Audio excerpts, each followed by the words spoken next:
Oh, Boom. what are you Oh doing over yeah, there? You I got concentrating on something? yeah, I'm just looking for videos. I have a Dude, bunch I of put stuff. it in the Uh, fan mail. You private see that? the fan mail. You It's want to in start there, off yeah. with fan mail? You want to start off there? No, All no, right. I just put it in No, there. I'm not yet. showing you. All right. I'm All not right, ready cool. for the I got a fan fan mail. mail too. Yeah, I'm not ready for it yet either. I have to check my email first. Um, we have Wolfie is in the house. Yeah, give them a shout out, Cinch. We have B. Hendrix. I like to play like Jimi Hendrix, actually. See, I got my rock and roll shirt on tonight. Actually, this shirt has never been worn until tonight.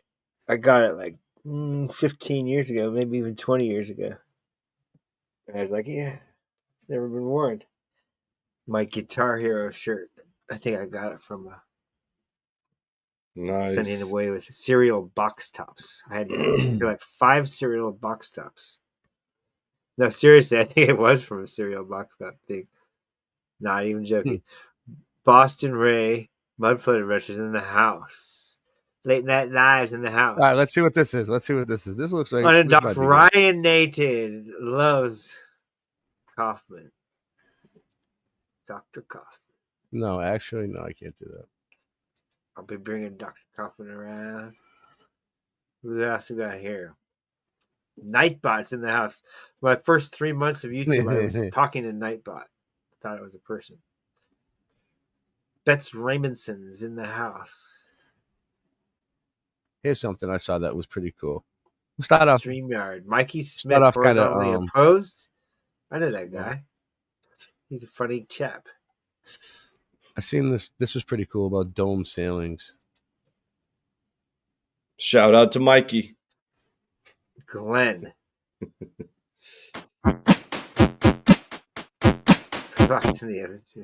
Hello. Based on our history that I thought over the majority of my life, there are many things that we share that are featured on these buildings of ours that don't really jive with what we're told as far as the stories and our differences and events, conflict that we've had. Seems odd to me that we would share so much. Usually I do some reckless speculation on the idea that many of these features must have some sort of function in the way that all of our modems and the technology that we use around the It world reminds me of bees.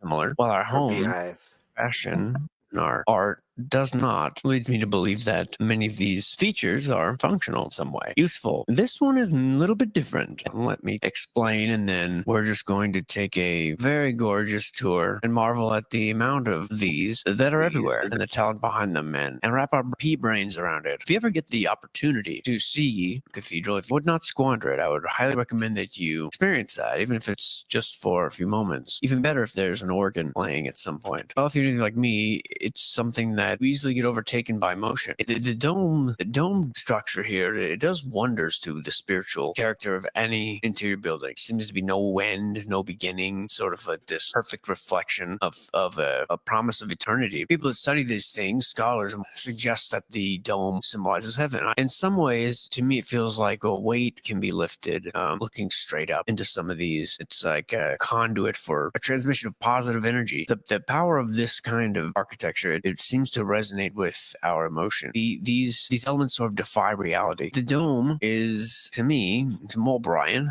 well, it's like a manifestation of a possible future. Its power over impossibility challenges an imagination in a way that, to me, it just inspires hope and inspires to continue to build and to create and to excel. And domes have a long history. Even if you go by mainstream narratives, it's no mainstream religion can lay claim to it. All churches, mosques, even earlier, like Persian tombs and fire temples, you can actually take it all the way back to Plato. Domes have been present, and they mean one thing to someone and another thing to someone else. And I see the dome as an ornament that gives life. It encourages us to approach all impossibility as probability. I see it as an expression and a symbolic representation of a higher power who makes everything possible, rather than interpreting these as objects shaped by sort of social meaning. things. And so that to me is the mystery, because in my mind, this is what we're for, to create and make the impossible possible. And it seems to me that the fact that these are everywhere, no matter what war-torn region we travel, no matter how ancient or new the history, seems to speak of a time when we had the freedom, we were unburdened, as it were, by conflict. It's like a better expression of us. Our days were brighter and we were living eternity in our hearts and minds. And so that's the stage that I'd like to set as we embark on a world tour here. Here we go. This one's in the United Kingdom. And look at this thing. It looks like a drawing almost. It's hard sometimes, as you'll notice, well, at least if you're anything like me. There's a long stretch of these where I almost can't tell what you're looking at. It was like a cartoon almost. But no, it's a photograph. These the windows. That's just the way the art renders. And this one looking like a very steampunk dial of sorts. Just beautiful. You know, the proportions on these figures. Fantastic. And there are so many of these. This is low on information, folks, and very high on just looking at beautiful pitches. We've seen this one in Austria in this bookstore. Imagine this is your bookstore. Wow. Oh, it's probably more of a museum, it looks like now, but just stunning. Just beautiful colors all around, all of it. Here's one in Turkey, and I believe that you're actually looking up through a chandelier, which is what this is. These are the bulbs, and you're standing just at the very center, looking straight up at the dome here. So kind of a tricky picture. This stunner, which looks like a giant chameleon eyeball in a way, is in Azerbaijan. Little stars around here. What a beautiful, beautiful building. I like it. I'm gonna get burned out of the beauty real freaking soon. Just incredible stuff here. Hats off to you, Earthlings. You guys did great. This is a grand temple, a Freemasons Hall, a dome ceiling in London. You can tell that there is the usual who's who of who's who around here. Yes, rather precarious, I know. I attended the last snafu. I'll be fine if I miss what's Austria, where this one is lovingly beaming down the Lynx Triforce at us, looking a little golden shower-ish, but beautiful artwork. Oh, hey, look at all them eagles. This one is United Arab Emirates. And so, yes, we are capable of reading these things still today. Although, from what I understand right now, it's essentially only a few stragglers that are related to employees that are done. You know, I will say, yeah, we can make these buildings as United Arab Emirates if you have unlimited money and everyone leaves you alone, but it does feel a little sterile. There's something about the older ones that just have a bit more richness, depth to it. I don't know. It just almost feels a little too clinical. That's not to say it's not beautiful, and it's not to say it's not a modern work of art. So, you know, don't beat me up, United Arab Emiratis. This looks like a ruins of a Zerg colony. Yeah, these are all good domes. This is in Albania, and again, you're looking up through a chandelier of iron chandelier. You see, this is the base here. There are the lights, and this mesmerizing mosaic is to be found in a mosque in Albania. This is a Catholic cathedral interior in Albania. Look at that, the way that ceiling just wraps. Amazing. Just looks so cool, so three-dimensional. It's a real mind blower. This is in Algeria. These little things on the side, I don't know what they are, but they look at first glance like little skulls, you know, like little 8-bit skulls. But what a beautiful, what a very cool alien portal design you've created there. This is the domed ceiling, the elliptical dome ceiling inside of Sydney Town Hall, and just look at that thing. Looks like a large insect with a long mosquito proboscis getting ready to probe you. Not probing me, dude. He's probing.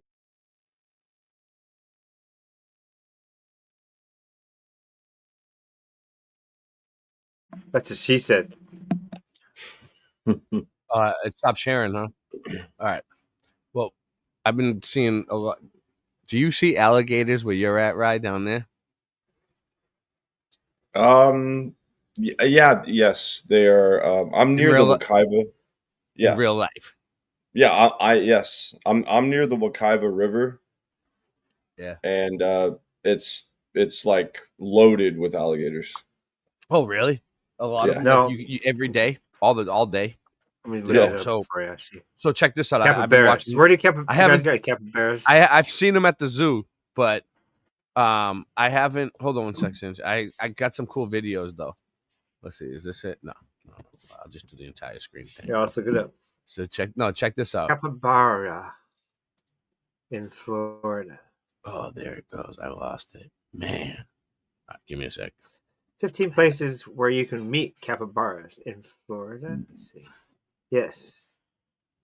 You guys have capybaras. What? Okay, so capybaras, they can walk right up to alligators. No, look at this in fact, thing. They ride on alligators, and they're They're non-aggressive to the capybaras because they're so bigger than cute. you've ever seen crossing a trail in a podcast. Really is an unbelievable sight, isn't it? ABC Action News reporter Ryan Raish caught up with the brave hikers. Dude, that's a monster. Guy in action and explained Watch the this, dude. story. It's a Probably that dinosaur. big compared to people like next to it. It's the video that lit up the Holy internet shit, today. it is that An big. alligator nearly as long as an SUV, sauntering from one marsh to another and stunning onlookers nearby.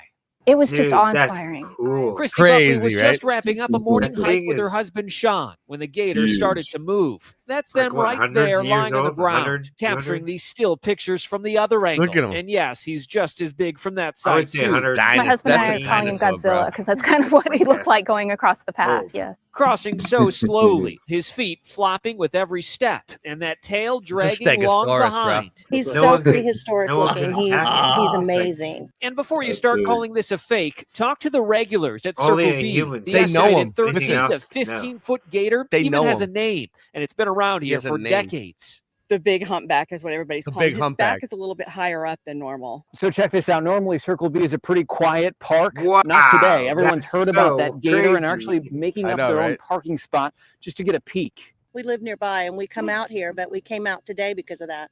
The trails on this came protected, out to see sprawling him. piece of land is a hotspot for hikers and photographers because you never know what you'll So find. I'll say something after. Like in this case last Yeah, yeah. spring. This time around, Buckley says they never felt threatened, and they were ready to jump to their feet if needed. I probably should have been a little more afraid than I was. I was just so inspired by seeing this amazing creature. A creature that almost looks to be from a different era. In Lakeland, Ryan Raish, ABC Action News. All right, so yes. What happened? Oh, here we go. This thing is so different now. This one? What happened to Superman? There he is. There he is. Giants, right? Yeah, so what were you gonna say about the what were you gonna say about it? Go ahead. Oh, it's not from the era of dinosaurs. It's from the era of giants. First of all, Yes. so like the Indians, I was gonna say the Indians must have thought it was like that kind of thing was like a Mhm. sacred animal, right? Anything out of the normal, like white, What's up, Kim or Ray? extra large like that, you would still Up, think Glenn? it was like sacred, right? Pretty cool. I don't know. I was gonna say something. Yeah. that's Yeah, no, I sacred feel you giant about the- animals.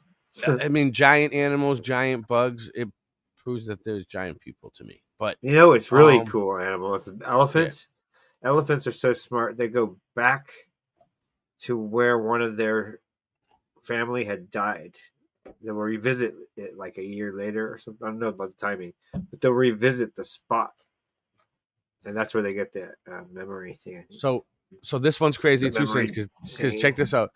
This is the beach that I go to. You know what I mean? With my family and shit. You know, it's so beautiful. And that's warm water. One of people. them. That's not cold. And then look at this, bro. Like Yeah, it's bath. warm salt water. But look how beautiful the water is, right? And you're like, one day I was sitting there thinking, this is paradise. Like, what could possibly go wrong, right?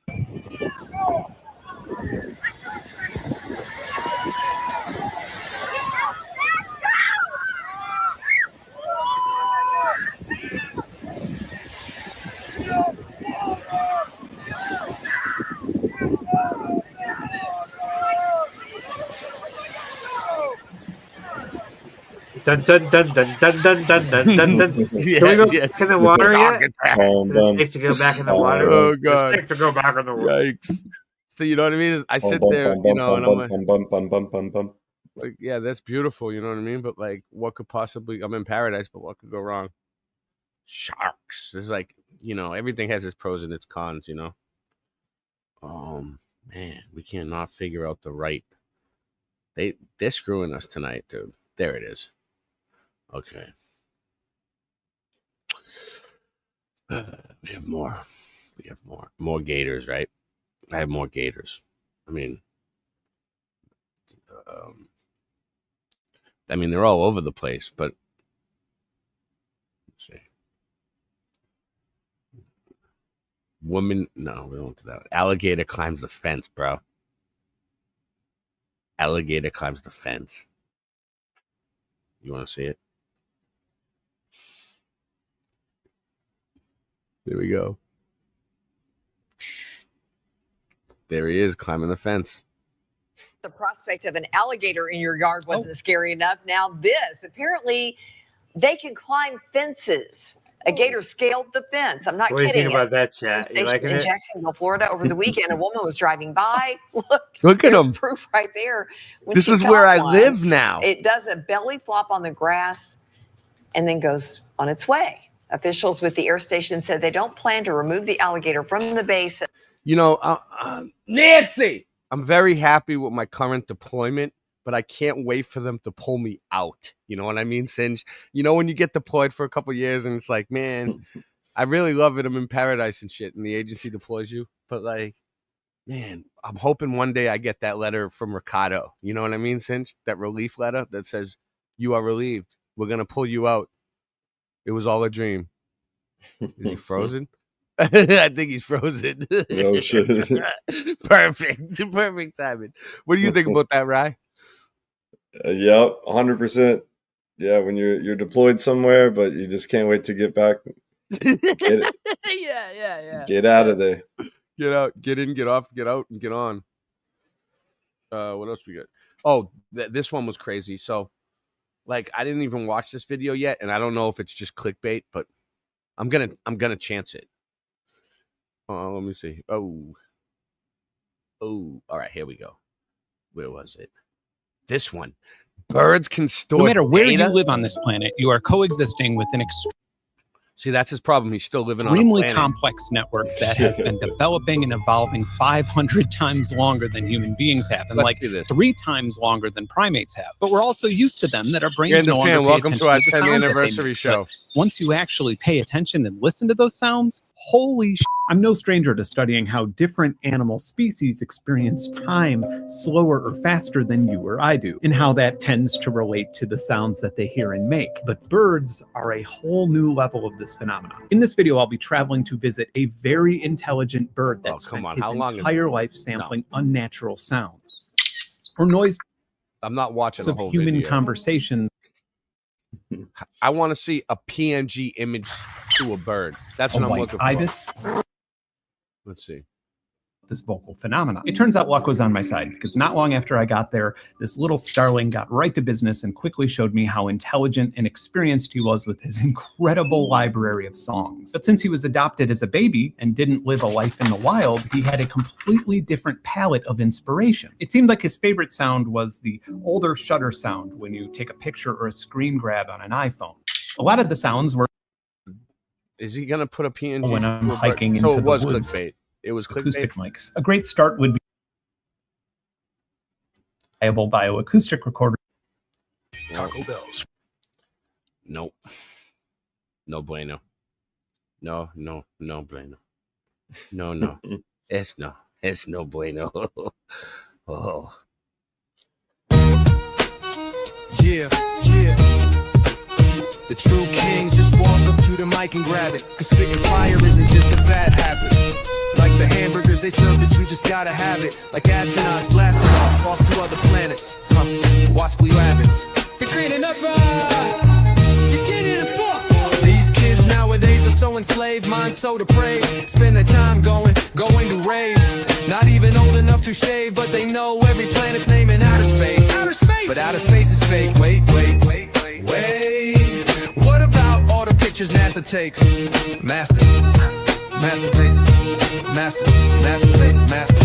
I wanted to create a rap song, a fat track mom that slaps long into the night's black arm. The sense of the all-in-one, about to swallow my tongue. If the hollows from guns hollows my lungs, almost I'm done. But before we go, I gotta smash this one out the park, 1,000 yards. This ain't no Mario Karts. I got Bowser bars, driving across the country with a pound of tar. Till someone's gun's done, blazing down this house of cards. And if I disappear, then sound the alarms. Either my body's floating in a river, or found and unharmed down at Flat Earth Farms, trimming that bush. He been trimming that bush, yo. Competing for that green leaf, winning that kush. Vision's been shushed, and my hearing's been getting blindsided. Like the rhymes I've been writing. Spitting lines inspired by fire and lightning. Cut the day in half and divided the night into 2 parts, old half visible in the new dark. Cruising in the blue car with my crew stars. Looking for Xannies, but settle for booze par. Got a short fuse, deck keep asking, well, what about the pictures that NASA takes? While I laugh and straight, continue to masturbate. Then I'm ex-Asperger paraded, the language you can't understand makes you think the Earth's an elliptical spheroid, but the shit's more like a pancake. You hypocritically weird, boy, but you better get your shit in gear, boy. The antecedent for gas pressure's not a mere ploy. Bury your solid containers, are you aware of this? The wheels in the sky keep turning, every season turn. Chariots, it's getting hilarious. CGI's been nefarious. The new year begins on 3/22, where the Aries is, but you smoking dick dust where the fairies is. I'm serious, the true kings is very pissed. Fairy tales that you fanboys is married with. Take your hands out your pockets, palms is too hairy, kid. Too hairy, too high. We very supplied with military knives. Blow your spinning cherry balls to the high heavens. Heathens, brethren, see this. So, if you like this song, go sing along. Or keep your hands in your pockets, open up your optics, it's getting toxic. Spitting logic, level heads off their rockets. Rockers, stop it, mic drop. Shit, hands in pockets.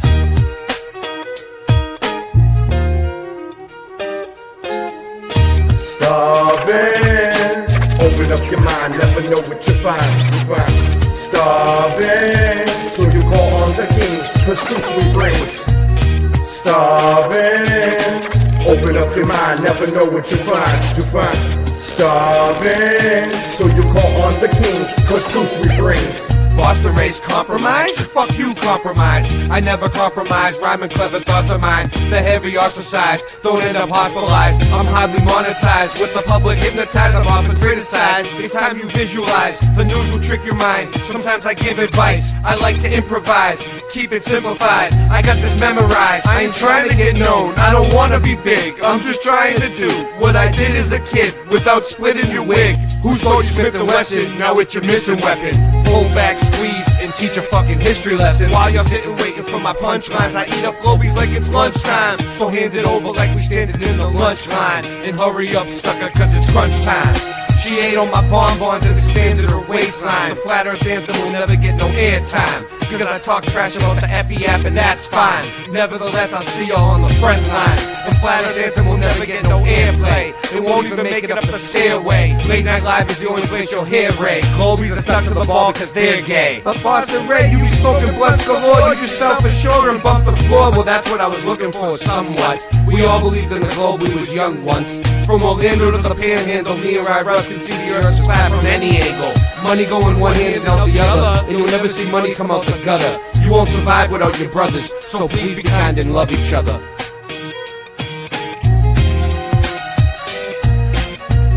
Starving, open up your mind, never know what you find.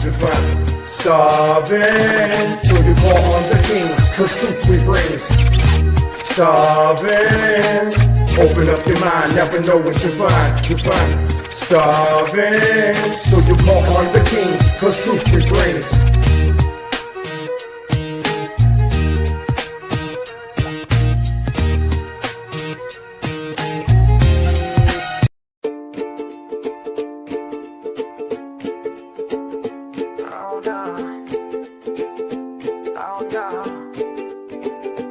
I've seen stranger things than laser beams disintegrating the pavement when aimed at things aimed at me be dangerous deeds. Fire's natural behavior always takes the trees, but in these isolated events the fires leave entire trees, non-flammable materials disintegrated, while all the plants next to them make it. Not only do they make it, but they sit perfectly unscathed. Did you hear what I'm saying? Can you say my name?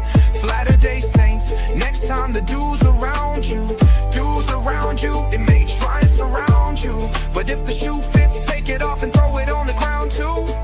So now you can get grounded just by standing around with no shoes on the land, dude. Start to feel the blood inside of your hands move, so the next time you're feeling bad, choose the medical advice that I just ran through. We receive the relief we need just by word of mouth, but if you stay pessimistic, you only hurt yourself. Like the weapons of directed energy burnt your house, flat nasty at your service. Shout out to the ones that don't deserve the clout, ones that reworded the count and perverted it out.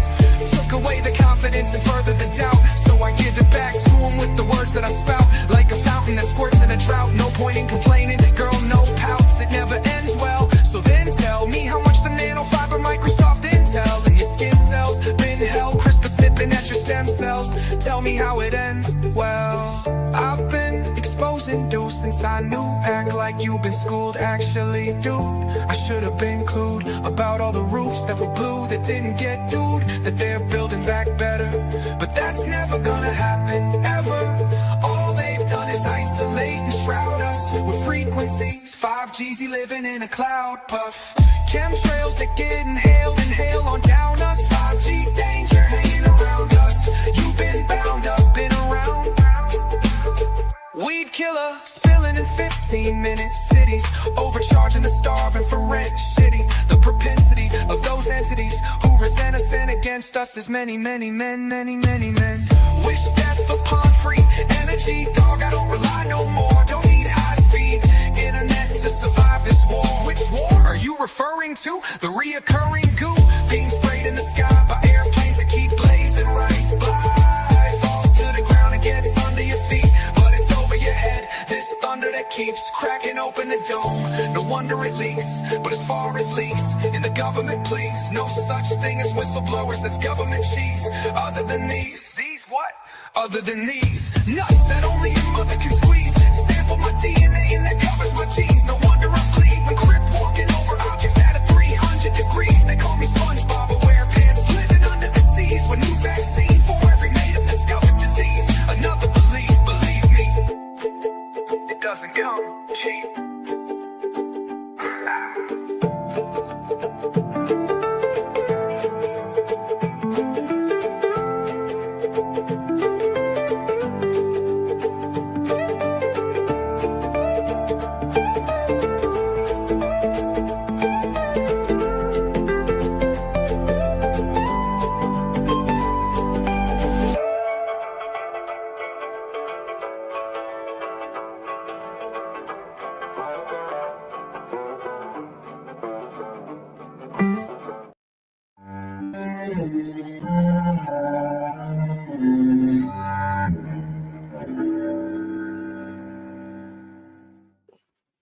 The Basilica of the Holy House, a Marian shrine located in Loreto, Italy, known for enshrining the Holy House, in which the Blessed Virgin Mary is believed to have lived. We are told that this house inside of the building flown over to Loreto from Nazareth by angels flying palaces to new locations is exactly what we're reading right here. Wow. So I have to ask, what happened here where we all live today? Bro, I never heard of this. So the house that Mary lived in was flown over by angels, according to... All right, let's go. It's not sounding so basic after all. Are we sure that we know the whole story? Are you ready to open your mind even further? Who occupied all of these structures all over the... If anyone wants to come on and join us, I'm putting out the link. We don't do this a lot anyway, so come on. Let's go. World. Massive structures that look so out of place today. We take our knowledge a step further, understanding that angels were possibly getting involved, embedded into our historical narratives, within construction stories, a situation, a narrative that we have now seen multiple times within our research. Angels getting involved all over the world. We also get the replacing the original nod, as well as the consumed in fire nod within the same sentence. So we know that this place is right up our alley. When we go inside, we get to see the Holy House, the same exact house that was supposedly being flown by angels, showing that there was a group of people here before all of us, a civilization that fully understood construction and were capable of so much more than just riding around on a donkey and living in wooden sheds, going to the bathroom in their front lawns. This is elite construction, elite technology, showing that the history that we've all been told has massive holes in it. There was a clear understanding of how to put a palace together before we all showed up. And this knowledge was worldwide. Like we have shown time and time again on this channel, there are numerous artistic depictions in and around the holy house of flying angels carrying this house all the way to this location, where I now have to ask the question, did angels build this thing? We have seen this before in Lalabella, where they got more than a little help from angels, where they came in on the night shift and helped to complete churches. Again, this is the house that Mary, the mother of Jesus, is believed to have lived in. And I think I've said this a lot in the past, but there's always some that need me to say it again. We are just researching here and trying to grow our knowledge of the past with the resources and information that is available to us. And we have learned a lot to this point by simply asking questions and connecting things that we've seen before, connecting patterns and the rest. You can always think whatever you'd like. Suit up, pilot. I got to get an ad blocker going. Nancy, get me an ad blocker. But if there is information that tells us that angels were here and carried and possibly constructed palace-like structures, I'm going to let you know about it. It would be one thing if this was a one-off. One thing if it's just in one religion's narrative. The thing is it's everywhere. Angels being involved in constructing palaces would be shocking. It would change everything about what we know about this place. It would give this place that we all live an extremely deeper meaning, showing that these so-called myths may not be so mythical after all. When we go to Mecca, Saudi Arabia, and we see the Kaaba, we are told that this is the holiest shrine in Islam. We also get the reconstruction story again. But yet again, we are told within a separate religion that the initial structure was built by the angels. Allah instructed the angels to build the Kaaba. After its construction, the angels revolved around it. I also understand that these stories could just be made up. The thing is that something happened here. Someone built these structures, and these structures are beyond what we're being told about in History 101. The structures are so out of place, and people that are born hundreds of years later, us, we intuitively understand that they are important without having any backstory at all. Sharing this information is what we are doing. Adding a possibility to the table that the local legend may be filled with more truth than what is being written within our textbooks. The fact of the matter is that somebody constructed these palaces. We can all go inside of them. And we're all at the point of trying to figure out how they all got here. Who built them? Where did this knowledge go? Why does it not fit in at all with the cowboys and Indians stories? Why did we go from palaces in every continent? Take it away, Singe. The questions. Singe knows all the answers to all those questions. Already stepped away. To dirt roads, donkeys incorporated, hammers and chisels with porta potties in the backyard. What happened? Did angels really assist in the construction that we all see today? Palaces that are now taken over and used to rule over us. Is this what's going on? You tell me. No. One thing is for sure. We are. What was that, Nancy? Bitch, you didn't take off? Bitch, you didn't land. Oh, bitch, you didn't land. We tried. It didn't work. We're learning more and more by the episode. We are gaining more and more knowledge as a community, connecting dots, adding people that hold different skill sets, different knowledge, all coming together with different viewpoints, all to figure out what really happened here, the truth. One of the most incredible structures in the world today is the Chartres. So you know what's crazy about this? There's underground cities everywhere. Want to journey down into a cave with at least a few bats more than 300 feet below the surface of the earth just to hear a little music?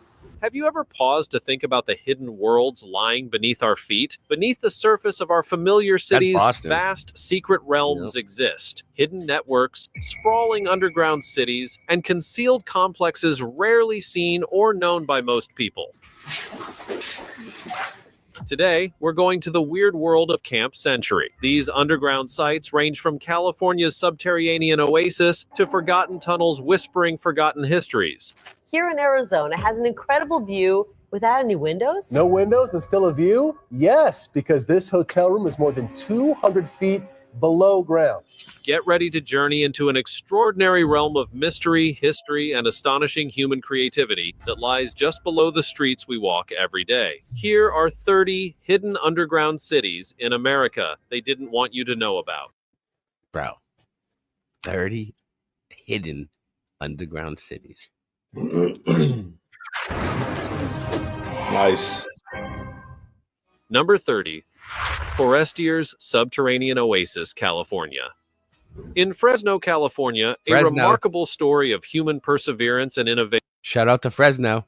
Is buried just beneath the Earth's surface. Baldassare Forestier, an immigrant from Sicily, devoted decades of his life to carving an extensive labyrinth of tunnels, courtyards, and garden spaces underground. His primary goal was to escape the relentless scorching heat that dominates the region above. And as you can see, Wait.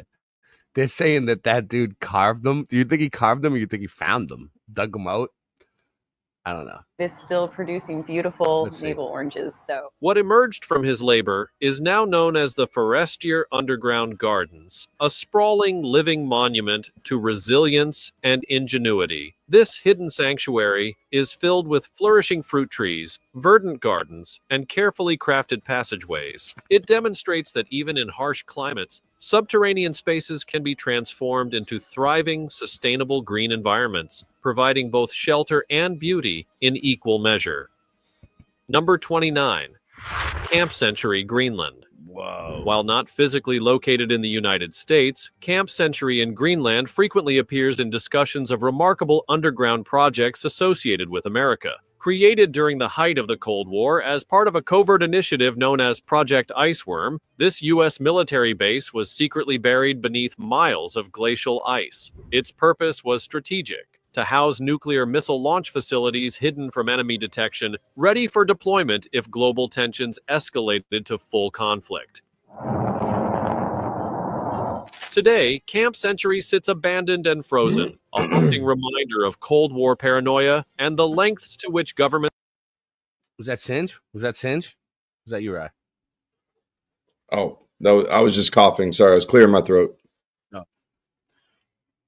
So... Oh, look at this. This was I think this was on, this is like Hulk Hogan just died, allegedly, right? Like, right. Brother. My computer is so choppy tonight, man. Mine's doing the same thing. Really? Wow. Okay, let's see this. Okay. This was in 1985 on wrestling. This would be at this time the Slickster, Akeem, the African Dream, and the Big Boss Man. Gentlemen, is this the match you wanted all along, or are you going to continue your terrorist attacks on the mega powers and the defenseless Elizabeth? What do you want? Oh yeah, we are anxiously awaiting the presents, and they're just about underway now. The Twin Towers, our team, along with the Big Boss Man. And they are indeed towers, McMahon. Look at the size of these two. Huge.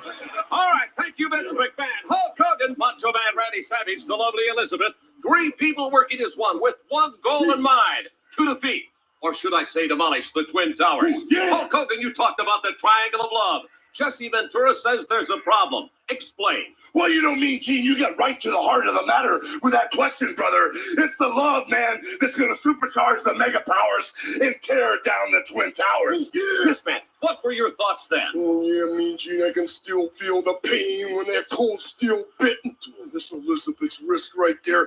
And when her muscles were torn, my muscles were torn. When her bone was bruised right there, I felt the pain. Hulk Hogan felt the pain, and I can still feel the pain right now. And Hulk Hogan, that pain won't stop until the Twin Towers come crumbling down. Oh, yeah, right now, tonight, on prime time. That's crazy, bro. Acid diethyl, the hallucinogen. That's crazy that even came up. Whoa. It just, it literally glitched over to the CIA's secret brainwashing experiment video. Nice. Nice. They're linked. LSD. Some good stuff right In there. her room at Ravenscraig, Mrs. LSD Orlando 25. waited for her first treatment. Well, I saw a tray with That's the best version of LSD. with a needle, a syringe, and the card on it had my name, so I looked a little more closely, and it was lysergic acid diethylamide. And my husband was a druggist, and I knew a lot of drugs, but I'd never heard of that one. And The government so was I phoned a giving this to friend, people. and who was a This psychiatrist. is what's going on And I here. said, "Do you know what it is?" And she said, Yeah, "I they don't made the know." whole And 60s she had a friend who was a peace movement psychiatrist. thing. So she phoned Pretty her friend, interesting. and she called me back, and she said, he said that this stuff causes poisonous psychosis. She said he said not to take it.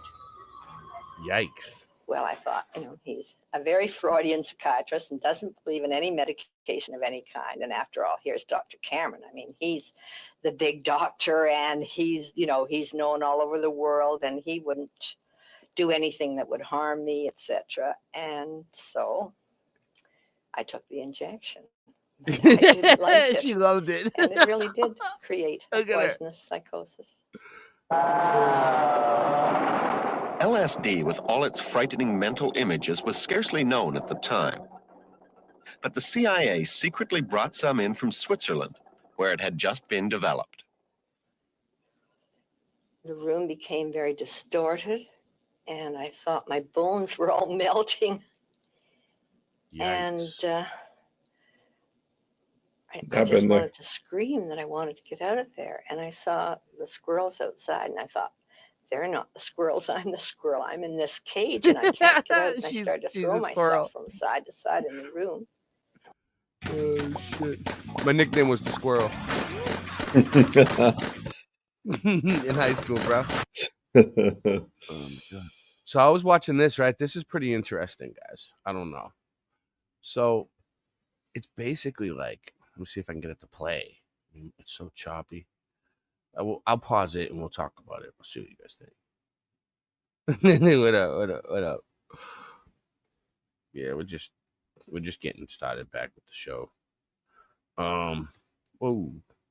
So this is pretty interesting, right? It's this channel. They told you the Bible was the word of God. They told you it was written by prophets, apostles, and divinely inspired men.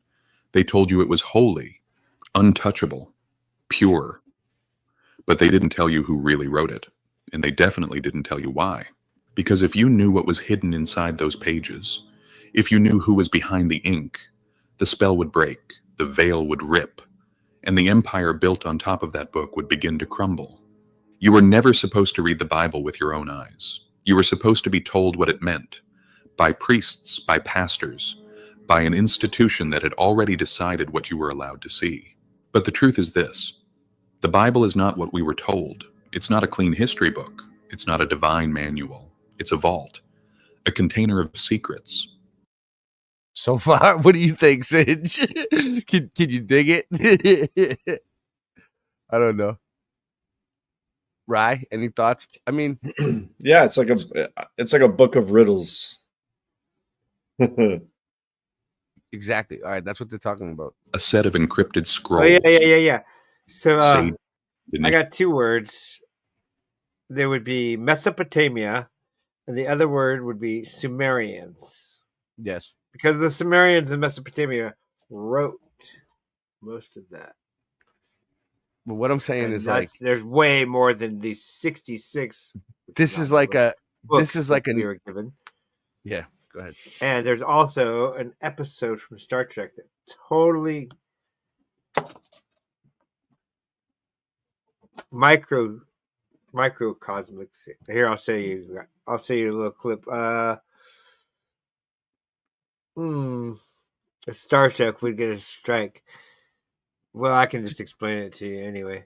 You can play it. I don't care. They land on a planet, and they find that the planet's run by a book that was left there by another ship, and the book was basically the stories about the gangs in Chicago in the early 1940s.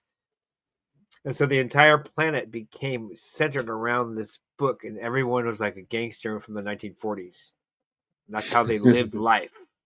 Nice. Like gangs, and really like everyone paranoid of each other, and even kids had guns, and yeah. So and they all said, "Yeah, copper, yeah." Something like that. It was awesome. And then, yeah, see, yeah. His overacting. Shatner, I went to the school of William Shatner. Wait, was this on an episode of Star Trek? Yeah, in the episode of Star Trek, yeah. Nice. I'll find out which episode it is. All right, you ready? You ready? So totally this an analogy. Yeah, you want to show it? You want to show it? You get it ready. This is basically like a conspiracy theory that secret societies wrote the Bible. Like a 2-minute clip of it. Yeah. Members of an ancient tradition that long was it Next predated Generation or the first and one? whose mission was never conversion, but preservation. Get it ready. Preservation of what?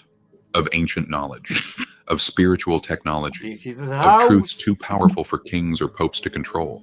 Shout and out the ones to who preserved THC. it, they were erased, hunted, labeled heretics, burned at the stake, or worse, absorbed into the very system they once opposed. Today, we follow the trail of those hidden ones. We uncover the secret society that wrote the Bible and why their truth was buried beneath centuries of fear, fire, and forged authority. This is not a message of faith. This is a revelation of manipulation. And once you see it, you can't unsee it. Let's begin. So he definitely has some stuff to back himself up. It's not just... Most people assume the Bible is a linear narrative, that it begins with creation, ends with apocalypse, and somewhere in between tells us how to behave. But that assumption that the Bible is one book with one voice and one clear message is one of the greatest lies ever told. In truth, the Bible is a mosaic of fragments, edited and rewritten across centuries.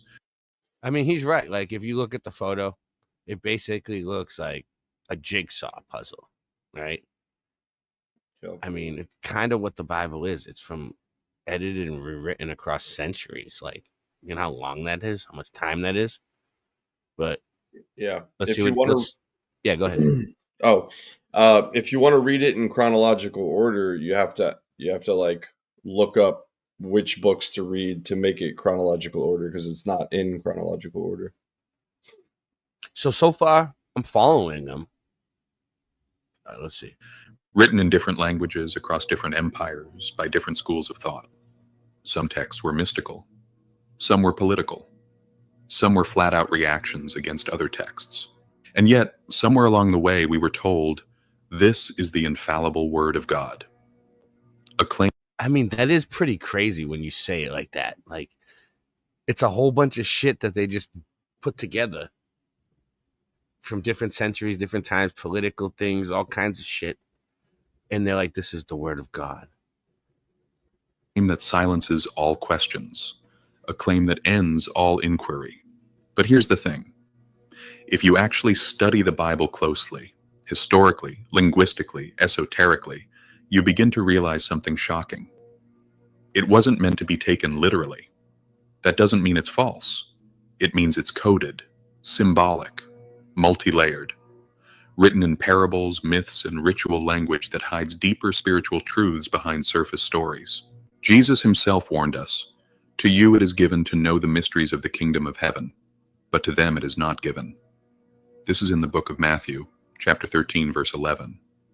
In other words, some of this is for you, and some of this is not. He spoke in parables on purpose, not to simplify the message, but to conceal it. This was a well-known practice in the ancient world. Mystery schools like those in Egypt, Greece, Babylon, always hid the sacred in symbols. They knew that true knowledge could not be shouted in the streets. It had to be earned, lived, decoded. Signs and symbols rule the world. That's why they use symbols to, that's why Egyptian hieroglyphics. And the Bible is filled with this kind of encoding. Take Genesis, the Garden of Eden, not a literal place with a talking snake. It's a metaphor for spiritual innocence, consciousness, and the fall into ego. That's a trip, right? So the Garden of Eden is a metaphor for spiritual innocence, consciousness, and fall into ego. The flood of Noah, not about animals on a boat. It's a symbolic retelling of ancient cyclical cataclysms, stories also found in Sumerian, Babylonian, and Indian texts. Yep. The Book of Revelation. That's the cool thing about the flood. It's in all the ancient texts too. Revelation, not a future prophecy. It's an alchemical script describing the stages of inner transformation, the death of ego, the rise of the inner Christ. None of this was meant to be surface level. And yet billions have been taught to read it with their physical eyes, never their spiritual ones. So the first question we must ask is this: if the Bible was never meant to be read literally, who wrote it this way and why? That trail leads us to something even deeper, not just symbolic writing, but secret authors, a hidden class of mystics who shape the scriptures from the shadows. Long before Christianity, long before Rome, there existed a spiritual lineage, a current that flowed underground, beneath empire, beneath temple, beneath tradition. These weren't priests in white robes. They were initiates, mystics trained in the sacred sciences, the ones who preserved the wisdom of Atlantis. So, in other words, he's saying that before the, long before the Bible, all the scriptures were taken from somewhere else, and they were written by mystics and initiates and secret society people. I don't know if he can prove it. Egypt and the ancient East, long before the Bible ever existed. They called it the mystery tradition, not a religion. Oh, well, I do know. A way of awakening the divine spark. The Bible is a supernatural book. I can give you many examples here. Easy. There's a burning bush that doesn't burn, and it talks to you. Okay, that's supernatural or some really good L. Or both. Right? So, I like to think that day his wife made mushroom soup with the wrong mushrooms, and then he went to talk to the bush. Mushroom soup. No, okay. So it's a supernatural book. There's one example. Okay, throw down this stick. It turns into a snake. Boom, supernatural. Oh, go up to this mountain and talk to a deity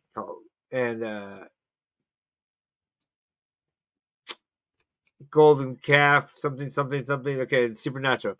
Oh, part the seas. Let's part these seas with our supernatural book. Yeah, he walks on water. Tell me it's he not walks a on water, supernatural right? book.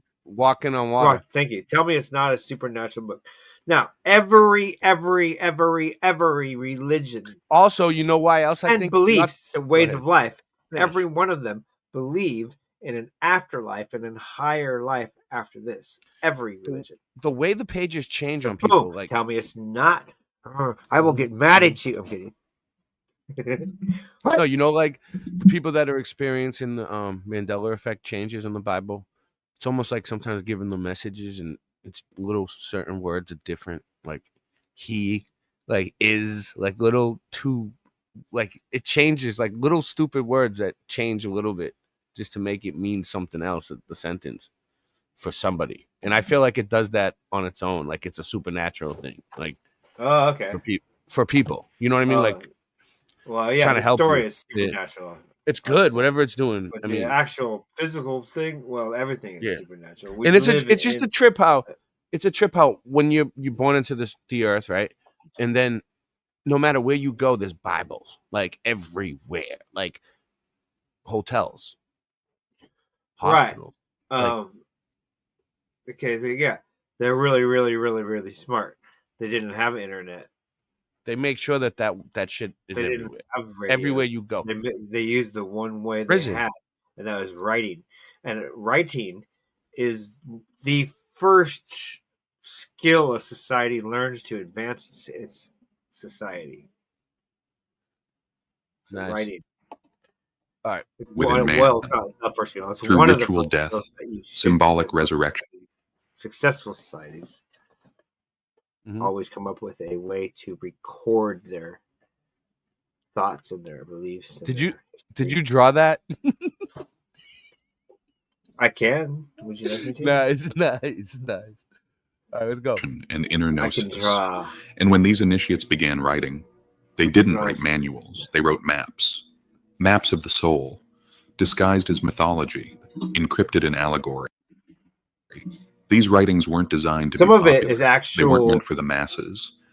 They were reserved for those who had ears to hear. But as time went on, actually the telling you sacred what it stream they was. protected began to And others fracture. are. Some of these mystics went underground. Some were exiled from temples and traditions. And some, whether by vision or design, began contributing to There's the some sacred great things in it texts we too. now Then call there's the some Bible. weird They wrote contradictory in riddles. They layered meanings under meanings. And They those are only adapted the books ancient that we were myths into given. new Remember that forms. always. The story of Moses, traces There's of the over Egyptian 200, Osiris I think. cult, the Psalms, echoes of Sumerian hymns, Proverbs, wisdom literature older than Israel itself. But the most dangerous thing they preserved was the idea that God was within, that the kingdom of heaven was not a place, but a state of being. This was revolutionary. It directly challenged the power of priesthoods, empires, and middlemen. And that's exactly why it had to be buried, not by time, but by design. That's a trip, yeah. That is powerful once you realize that God is inside.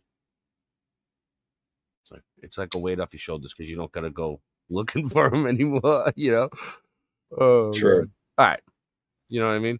So Singe.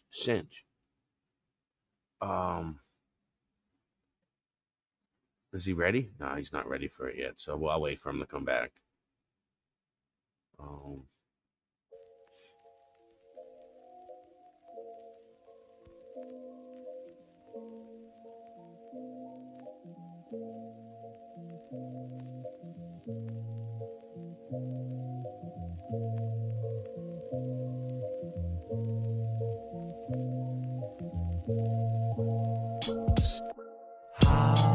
How low does it go? How many levels under the ground? How low does it go? How many levels under the ground? My nickname was Hot Wheels in high school. I used to roll up and lock my stolen bicycle. I might do what I like to. It's insightful. I'm not like you. We don't want the same weed all the time. We want flavors. If I have you on Late Night Live at night, that's a favor. I'm glad that you found God. I hope he saves you. You want a scratch ticket? I'll wipe my ass with it. You little ass licker, I ain't your fast ticket. You just a whack midget. That was last minute. We're all glad that's finished. There was a time and a place for that. Let's leave it in the past. I ain't even gonna ask. So moving on, it's a grooving song. The rent's due tomorrow. I dropped and broke the banger, so I just threw the bong. They knew the song, and you were wrong. So move along.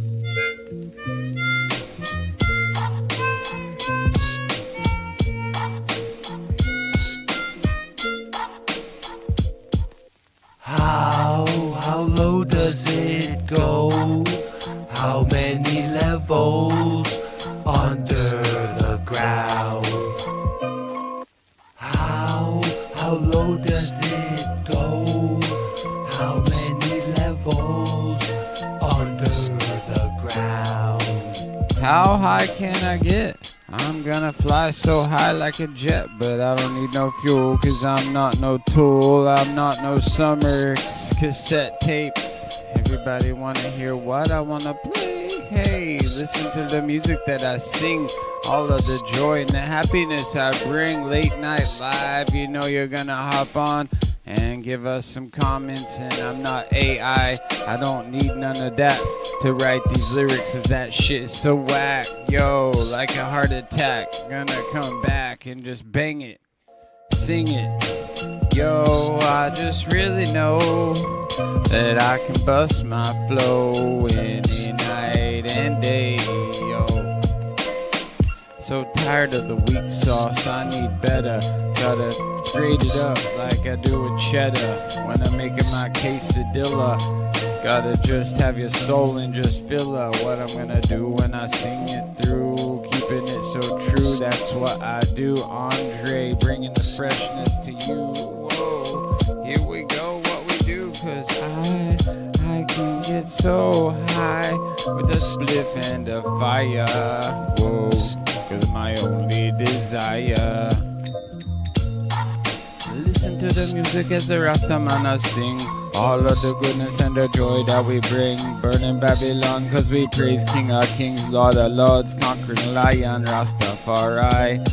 Whoa, whoa, here we just wanna go. Yo, how low does it go? How many levels under the ground? How low does it go? How many levels under the ground?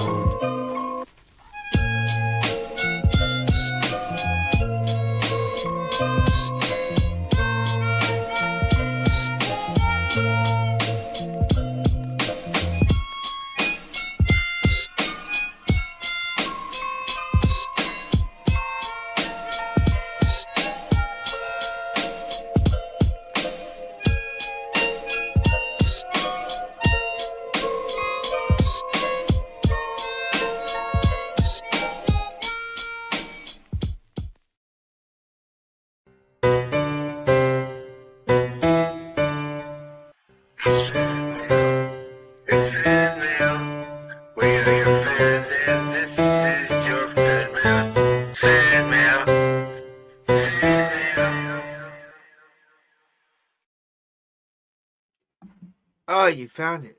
That's So great. yeah, You found so the clip. so Good we job. get a lot of good job, Sins. We get a lot of fan mail Warriors. at the agency. So this is Oh, from the yeah, I think I agency. have This one. is the agency. How much longer do we gotta wait? Whoa, whoa. Sometimes they're happy and sometimes they're not. You know, we can't. You know, you can't please everybody. Oh, this is for you, Singe. Oh shit. Nancy gave me one for Singe. Dear Singe man, I am a longtime fanatic of Late Night Live. We have on record, they're keeping score, Singe, that you were supposed to make a brand new Late Night Live intro as a supporter. Oh, now they're throwing up their money too. I want to know where my donation dollars are going.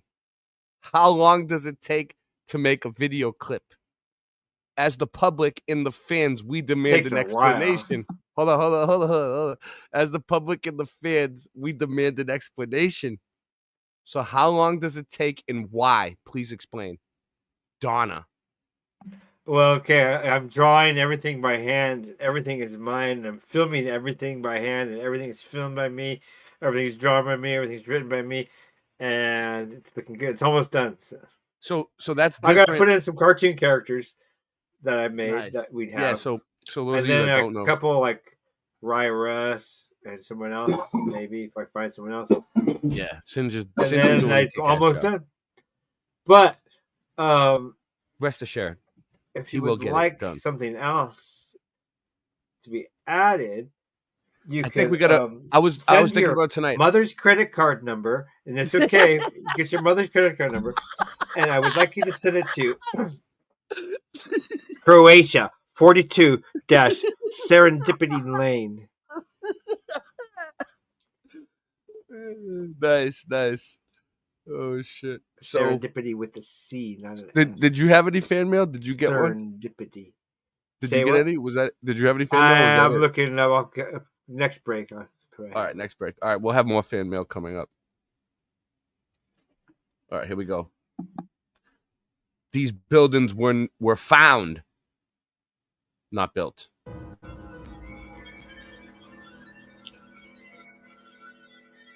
Have you ever paused to wonder, are we truly the first advanced civilization to walk this earth? Or could we be living atop? So this is what's going on here. This is a mainstream channel covering mud flood now. We made it, Singe. We made it to mainstream. What we've been saying for years. Right. And we'll never get acknowledgement for it because that's how this the is our agency 10-year works. This is our 10-year anniversary episode. I mean, you see the kind of room I'm in. I got this stuff from the 1980s.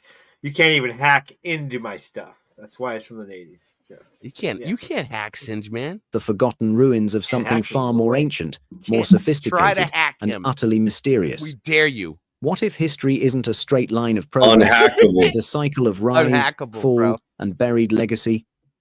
Let's take a look at something that challenges our assumptions. The buried chambers of Paris. Okay. This image, taken in 1973, shows a bizarre scene. Modern buildings in Paris standing right above a massive exposed cavity in the ground. The location? Les Halles, a bustling district in the heart of the city. During the construction of a new metro station that year, workers made a discovery that defied expectations. Beneath layers of soil and concrete, they uncovered an entire hidden world, structures dating back over 800 years. What they found wasn't just a few scattered ruins. There were entire rooms, stone columns, walls, archways, and even remnants of ornate fountains, perfectly preserved, almost frozen in time. In the mud. And here's the twist. These weren't part of a basement or subterranean chamber. They were originally built at street level. Over the centuries, newer layers of construction simply rose above them, burying the older world below. Now think about this. These medieval structures were crafted without modern machinery.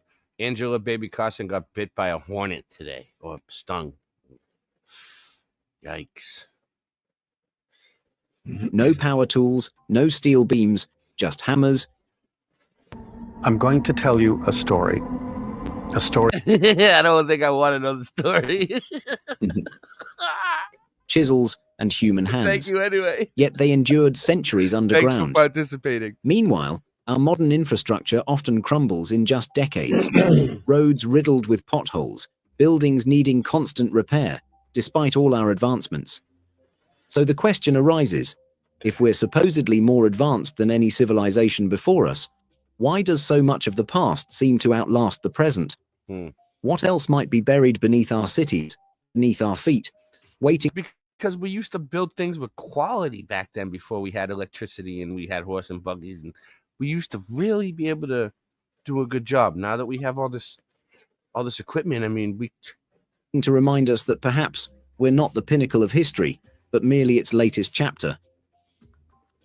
The mud flood mystery. Across the globe, a strange architectural pattern appears again and again. Buildings with windows, doors, and entire floors sunken below modern street level. From the historic street... I love how they say across the globe, because it would be across the earth, the flat earth, or I hear around it all the time. globe. Even in modern... Yeah. She got 5 stings. My roommates listen to TV all the time, and I hear... Across the come out globe? of the TV. Across the globe? Streets of St. Petersburg and Prague to parts of Seattle, it seems as if many structures were never fully above ground to begin with. But were they built that way or buried? This question is at the heart of a controversial idea known as the mud flood theory. According to its supporters, a massive and mysterious event, Oh yeah, they were definitely buried. possibly global in scale, once swept entire cities in thick layers of mud, concealing I know, they portions have of buildings. You notice how many times these mainstream people put the globe into our theory? Like, okay, we believe in the buildings were flooded in by mud, but we also, most of us, believe in the flat earth. So to keep throwing the globe in there, whatever, some people are still leveling up, catching up beneath the earth. These weren't basements, they claim, but ground-level entrances that were swallowed by a forgotten catastrophe. The theory sounds radical, especially since mainstream history makes no mention of such a global flood. Instead, historians typically explain the phenomenon through gradual urban buildup, layers of dirt, rubble, and human activity accumulating over centuries. Shout out to Angela Baby Carson. And that extend all the way to the horizon. Angela Baby. The major portion of American there's land my favorite. extends into Kim Canada. Ray. How did these Great Plains form? We understand that it was due to a deposit of sediment. We also understand that Canada oceans dry, left things, sure, and then, of Canada. course, the glacier explanation. But beyond the understanding of what these great tracts of land really are and how they're connected today by the modern interstate system, we have to understand that there was wondrous accomplishments that occurred in the past in the Great Plains. The city of Omaha, which contains one of the best examples of what may be a genuine mudflood structure. We also have other examples within the city of Omaha, a regrading, another example of something that accompanies fires and destruction. Did this regrading actually happen? Hundreds of thousands of excavated tons of dirt. And a World's Fair, because why not? A couple, in fact. And in the nearby cities of Sioux City and Sioux Falls, we've had corn palaces. What's the story behind this? Why do we have so many high schools that look like castles? Join me today for Mud Flood Detective as we try to unravel these mysteries.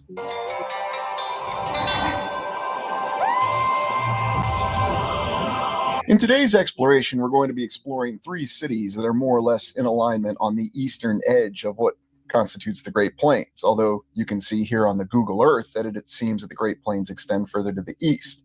So where do they end, where do they begin, it's always a matter of debate. But these sites have a lot of interest, and we begin in the south with the city of Omaha, where we're going to be taking a look at St. Mary Magdalene Catholic Church, one of the examples of what may be a true mud-flooded structure, and something that has been changed over time because of all the so-called urban renewal. And you'll see as we look at the older images that this church is one of the few surviving structures from the original city of Omaha. And let's not forget that we had another regrading project. We'll also be taking a look at Central High School. Yeah, Central High School. Another one of those old schools that really looks like a castle and has been renovated many times, and also looks like some sort of Greek or Roman temple. What a surprise. We'll be going... baking soda? He went, what to put on That's the what Ray beef uses thing? to clean his bong. How'd you remember? Gone from Central High School to Sioux City and looking at a couple different sites in Iowa. Sioux City is rather intriguing because it's the confluence of a couple of rivers, namely the Missouri. By the way, I put out the link if anybody wants to come on. I mean, what do we got? 12? We got 12 people watching. Let's stop for a second and give them a shout. Never trust an atom. They make up everything. Angela Baby Carson. Kim Ray is here. Oh, Rocky Shepherd is here. Nice. Canada Dry. Welcome. Jess Palmer. I think I got some mail coming in. Should we read it? Yeah, you got it. It was already in there. Should have read it before. I can put it up on screen. No, I'll just read it.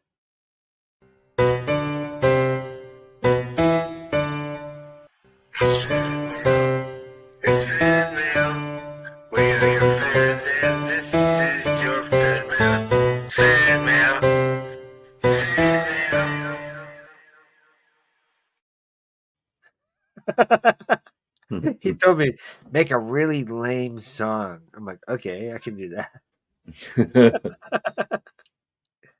Good job. And it sounds like it's from the you nailed it.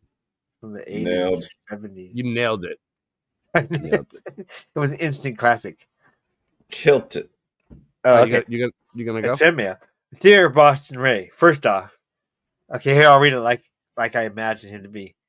Dear Boston Ray, first off, big fan, like embarrassingly big. Like I made a vision board entirely out of screenshots of your YouTube thumbnails. Yes, my YouTube thumbnails. And old 1800 maps. 1800 maps. He put it together. vision nice. board entirely out of your screenshots and thumbnails of us and 1800s maps. He made a vision board.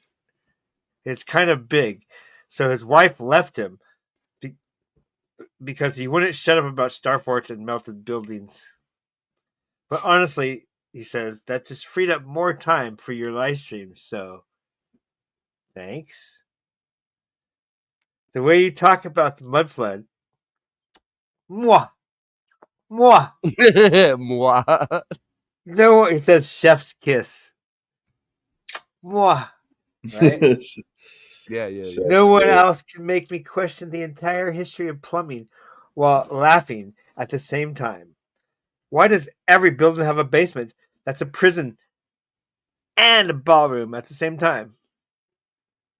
I remember saying that every basement is a prison and a ballroom at the same time.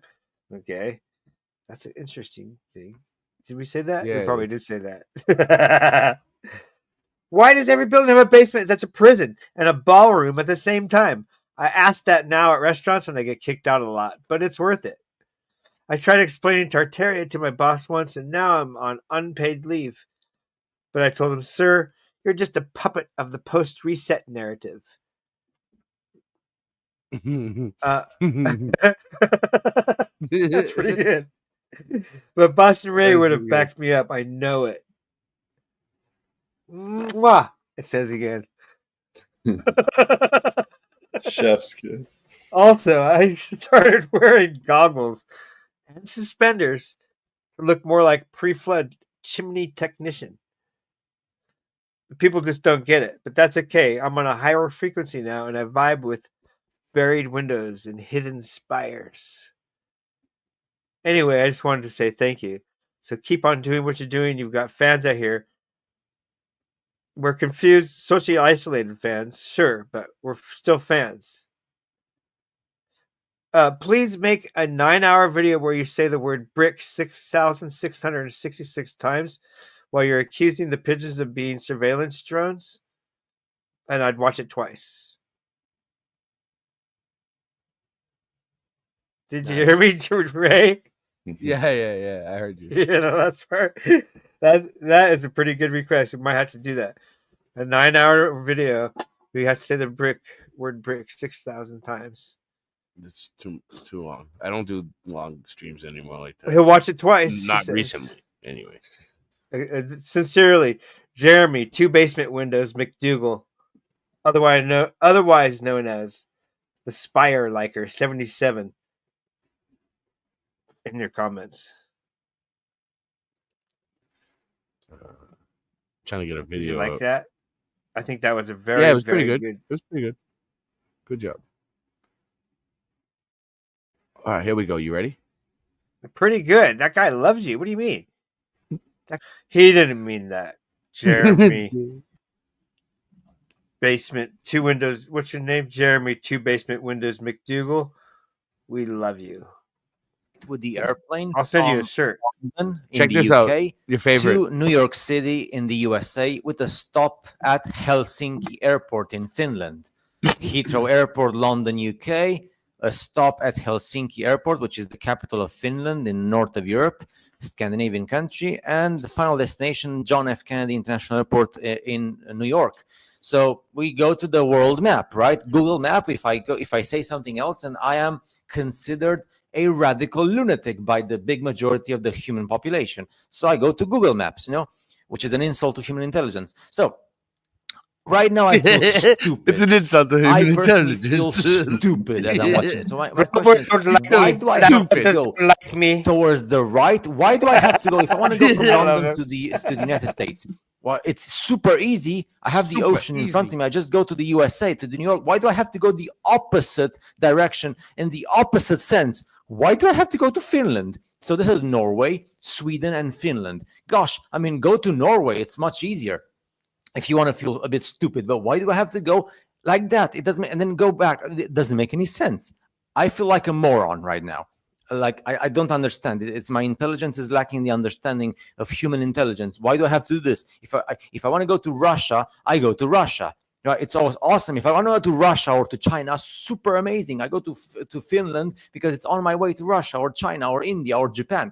But I want to go to the United States of America. Okay, so this map, the Google map, the spinning ball Earth with curved water, makes me feel stupid. Now, let's go to the flat earthers map. Gleason, equidistant azimuthal, which is the United Nations map, which is like the whole stuff with the ice wall, 360 degrees, and flat earthers on the internet. They don't want to go away from this map. Okay, I feel less stupid here than I felt here, but I still feel stupid. Why do I have to do this? Why do I have to? It's like a super straight line across the ocean to New York City. Like, why do I have to go to Finland and then go all the way like this? And why do I have to go up north in Greenland when it's super easier to go here, which is like the weather is much better right on this side of the world, like south from Greenland? No, I have to go to Finland, to up north, and then go through Greenland, which is super scary and cold. I don't understand. So it doesn't make any sense. Yikes. Why? Isn't this supposed to be the super amazing, irrefutable flat Earth map? Okay, but we have another map, which is the moon. The moon is the map of the world. The moon doesn't change its face. Vibes of Cosmos, they show in their 7 books the reality of the real world. Now I understand why I have to go from London, UK to Helsinki, Finland, because Helsinki, Finland in Scandinavia is on my way to New York City in the USA. God bless Trump. Central casting. So pretty cool to put a map above us. Now it makes sense. Now I understand why I have to go, because it's on my way. Of course, if I have to make a stop in a super civilized airport before going to the savage world of, close to Hyperborea and to Greenland, which is the last civilized airports are, Norway, Sweden, and Finland. I go to Finland, Helsinki. It's one of the best airports in the world with connections. So from the UK, of course, I could go. I have to go towards the USA anyway, so I'm going to stop in Helsinki. It makes perfect sense now. Now I understand why on the Google spinning ball Earth with curved water map and on the Gleason United Nations map. Now I understand why I have to go from the UK, London, to Helsinki, Finland first on my way to the USA, New York, because this is where the UK is. This is where Scandinavia with Finland is, and where that chick's this is where the United States of America is with New York. So it's on my way from London to the USA. Weird, huh? Of course, you're not allowed to go to Hyperborea. No, this is forbidden. You have to go alongside. What were you saying, Singe? Nothing. His most recent video. It's pretty weird. Check it out. We're not going to show it for sure. We won't be showing it. So, these 4 awesome continents here. We don't know if this is like a monument or a mountain or like a natural mountain, or it's a magnetic mountain or it's like artificial. We don't know. We don't know what kind of humanity lives here. So I know this is like too much for human species. We have no idea what the Antarctic Treaty in this world to live in, but at least you have the map of the world every day of your life on the sky during the day and during the night, because we see the moon, because the moon is a projection. It's a inverted mirror. It's the map of the world. So Vibes of Cosmos explains everything. Hey, it's just the reality of the real world: continents, oceans, lands. Now, do you understand this awesomeness? It's still shocking, right? Because before we saw how to go from South America, Argentina, and Chile to South Africa, which is massively shocking triangle. But this is also a triangle. So you would say, it only happens in the southern hemisphere, right? In the southern hemisphere, right? As they call it. No, it happens in the northern hemisphere as well, which is not an hemisphere, but you get the point, you get the idea. So why does it happen, right? Even for short distances, because if you compare the distance from South America to South Africa, it's like triple this distance almost. But even with these distances, you can see what's happening. So we know what's happening. Now, do people still understand? I still want to explain more, because I want to give you more insight and more information. So blessed be Vibes of Cosmos, because thanks to Vibes of Cosmos, I don't feel stupid anymore. No, I'm not. I'm speaking about myself, because I look at this map and it makes me feel bad. I look at this map and it makes me feel bad. I look at this map. It's the reality of the real world with zero hypocrisy. I hope you enjoyed, and see you in the next video with more Antarctic Treaty. So NASA scientists are saying they don't actually know why the moon gets larger at the horizon. So why does the moon look larger on the horizon? The short answer is we don't know. We've been talking about this for 2,000 years. Aristotle mentions it. And in our own time, scientists are designing experiments to figure out exactly what's going on, but there's no consensus yet. Here's what we do know. The atmosphere isn't magnifying the moon. If anything, atmospheric refraction squashes it a little bit. And the moon's not closer to us at the horizon. It's about 1.5% farther away. Also, it isn't just the moon. Constellations look huge on the horizon too. One popular idea is that this is a variation on the Ponzo illusion. Everything in our experience seems to shrink as it recedes toward the horizon. I mean, clouds and planes and cars and ships, but the moon doesn't do that. So our minds make up a story to reconcile this inconsistency. Somehow the moon gets bigger when it's at the horizon. That's one popular hypothesis, but there are others. And we're still waiting for the experiment that will convince everyone that we understand this. So why does the moon look larger on the horizon? We don't really know, but scientists are still trying to figure it out. The sun also does this sometimes. So, look, I have theories about why you get a larger moon and a larger sun, and I've brainstormed on it before, and I usually concluded that it has something to do with the atmosphere. So it could be a magnification in the atmosphere, kind of like how Rob Skiba was proving. He can show you how the sun can set on a kitchen table. He can make the sun set using magnification. So with the atmosphere, there is something going on with magnification, and this proves it. And this is actually important to know. And I find it kind of strange how scientists are so baffled about why the moon gets larger at the horizon. They're saying that it's not the atmosphere. They're still trying to figure out why the moon gets larger. And maybe they just don't want to admit that with the optics of the atmosphere, this has everything to do with why you might see boats allegedly disappear over the horizon, because the boat's not really disappearing over the horizon. It's optical illusions. And once they start admitting stuff like that, then they'll have to acknowledge that boats aren't really disappearing over the horizon. And so I also have some hypotheses that I've explored in some of my other videos where I explained to you about the apparent sun, and even scientists have admitted that the sun can be apparent, what they're calling an imaginary sun, because the sun's position might not always be where you think it is, even though you can keep track of time with the celestial bodies above. So when it comes down to it, they are still trying to figure out why the moon gets bigger at the lowest point in the horizon. And it just baffles me that they haven't explored like a dad any joke. options about what they could be looking at. So this is pretty interesting that, right? It's just like a dad joke.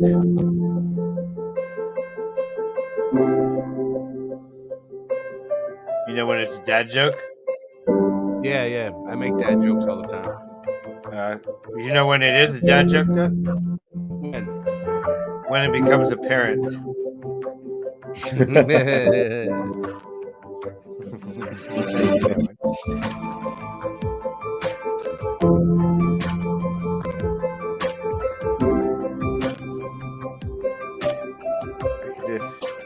Here, put me full screen really quick. All right.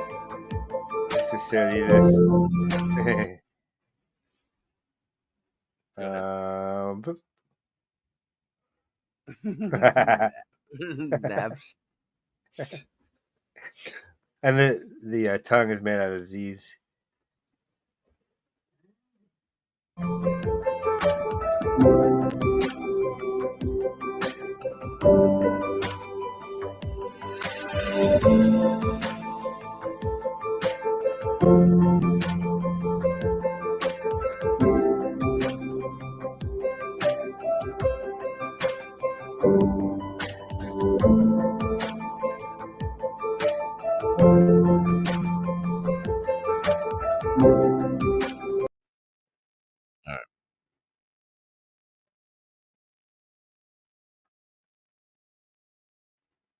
So look how old I am. Wow, I'm looking old. You think you look old now? Man, Yeah, you look how still look old the I am. same. You still look the same, dude. It's because I shaved. If I don't shave, it starts like aging. In 2 days. Well, give me a week. I'd look like rest there. It just comes out fat and like I'm old. And so when I shave it, I like shave off the ears. Yeah. Well, we've been going for what, 2 hours now? That's pretty good. What time is it? Yeah, We so still show 13 that people watching. show the moon buggy really quick. Let's see that one. Send it to me. I don't have it.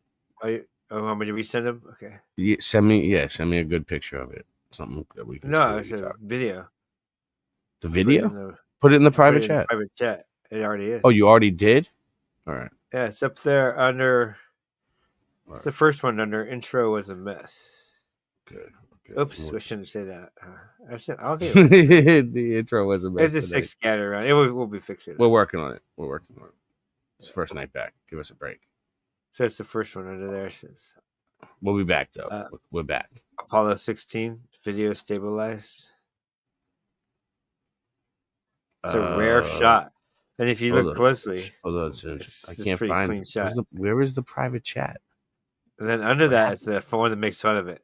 Why don't you just share it? You have a computer. Oh, under the private chat's on the right, on the bottom, far on the right to the bottom, right above recording. You want me to share? Oh, there it is. My system died earlier. You saw that? I was like, "What?" Yeah. What happened? I don't know. All I right, think I just choked it. We're doing too much. I think I got it. We were supposed to go live on BitChute tonight. Hold on. It's a commercial. Good thing I got rid of that. With my plan complete, I will rule the world. Commercial. After my nap.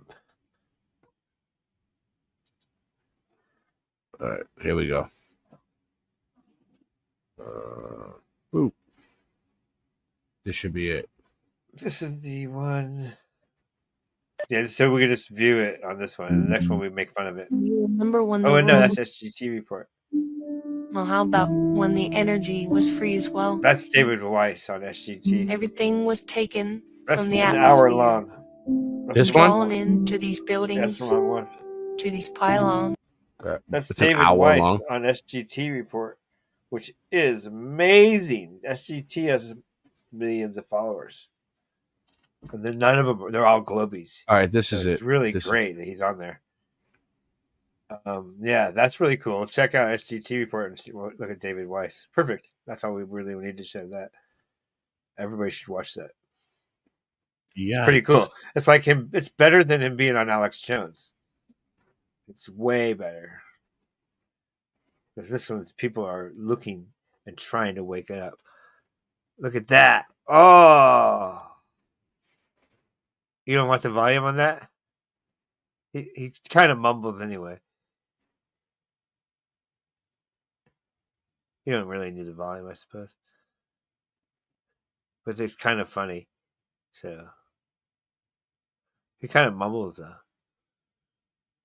You might want to put it on the. Here we have fine front end made fit for a king with its molded styrofoam spray and upside down umbrella costs extra. In 1969, $38,000 or $38 million. Year 2024, it's more like $38 billion. You had no sound. I have no sound. You can't hear me? For that video. I did, but we didn't hear the video. So I kind of that's I tried to put in some. I tried to put in my own. Well, it said it told me something. My browser lost connection or something. I'm glad I didn't try it. So that was a funny part. That's kind of funny. They make fun of it and zoomed in on it. We saw that. So show the next one. We'll show the actual footage that they have. The one Which one? That. Here, I'll show it since you're having trouble. How do you do it? Oh, yeah. I'm not prepared to show it. You're faster.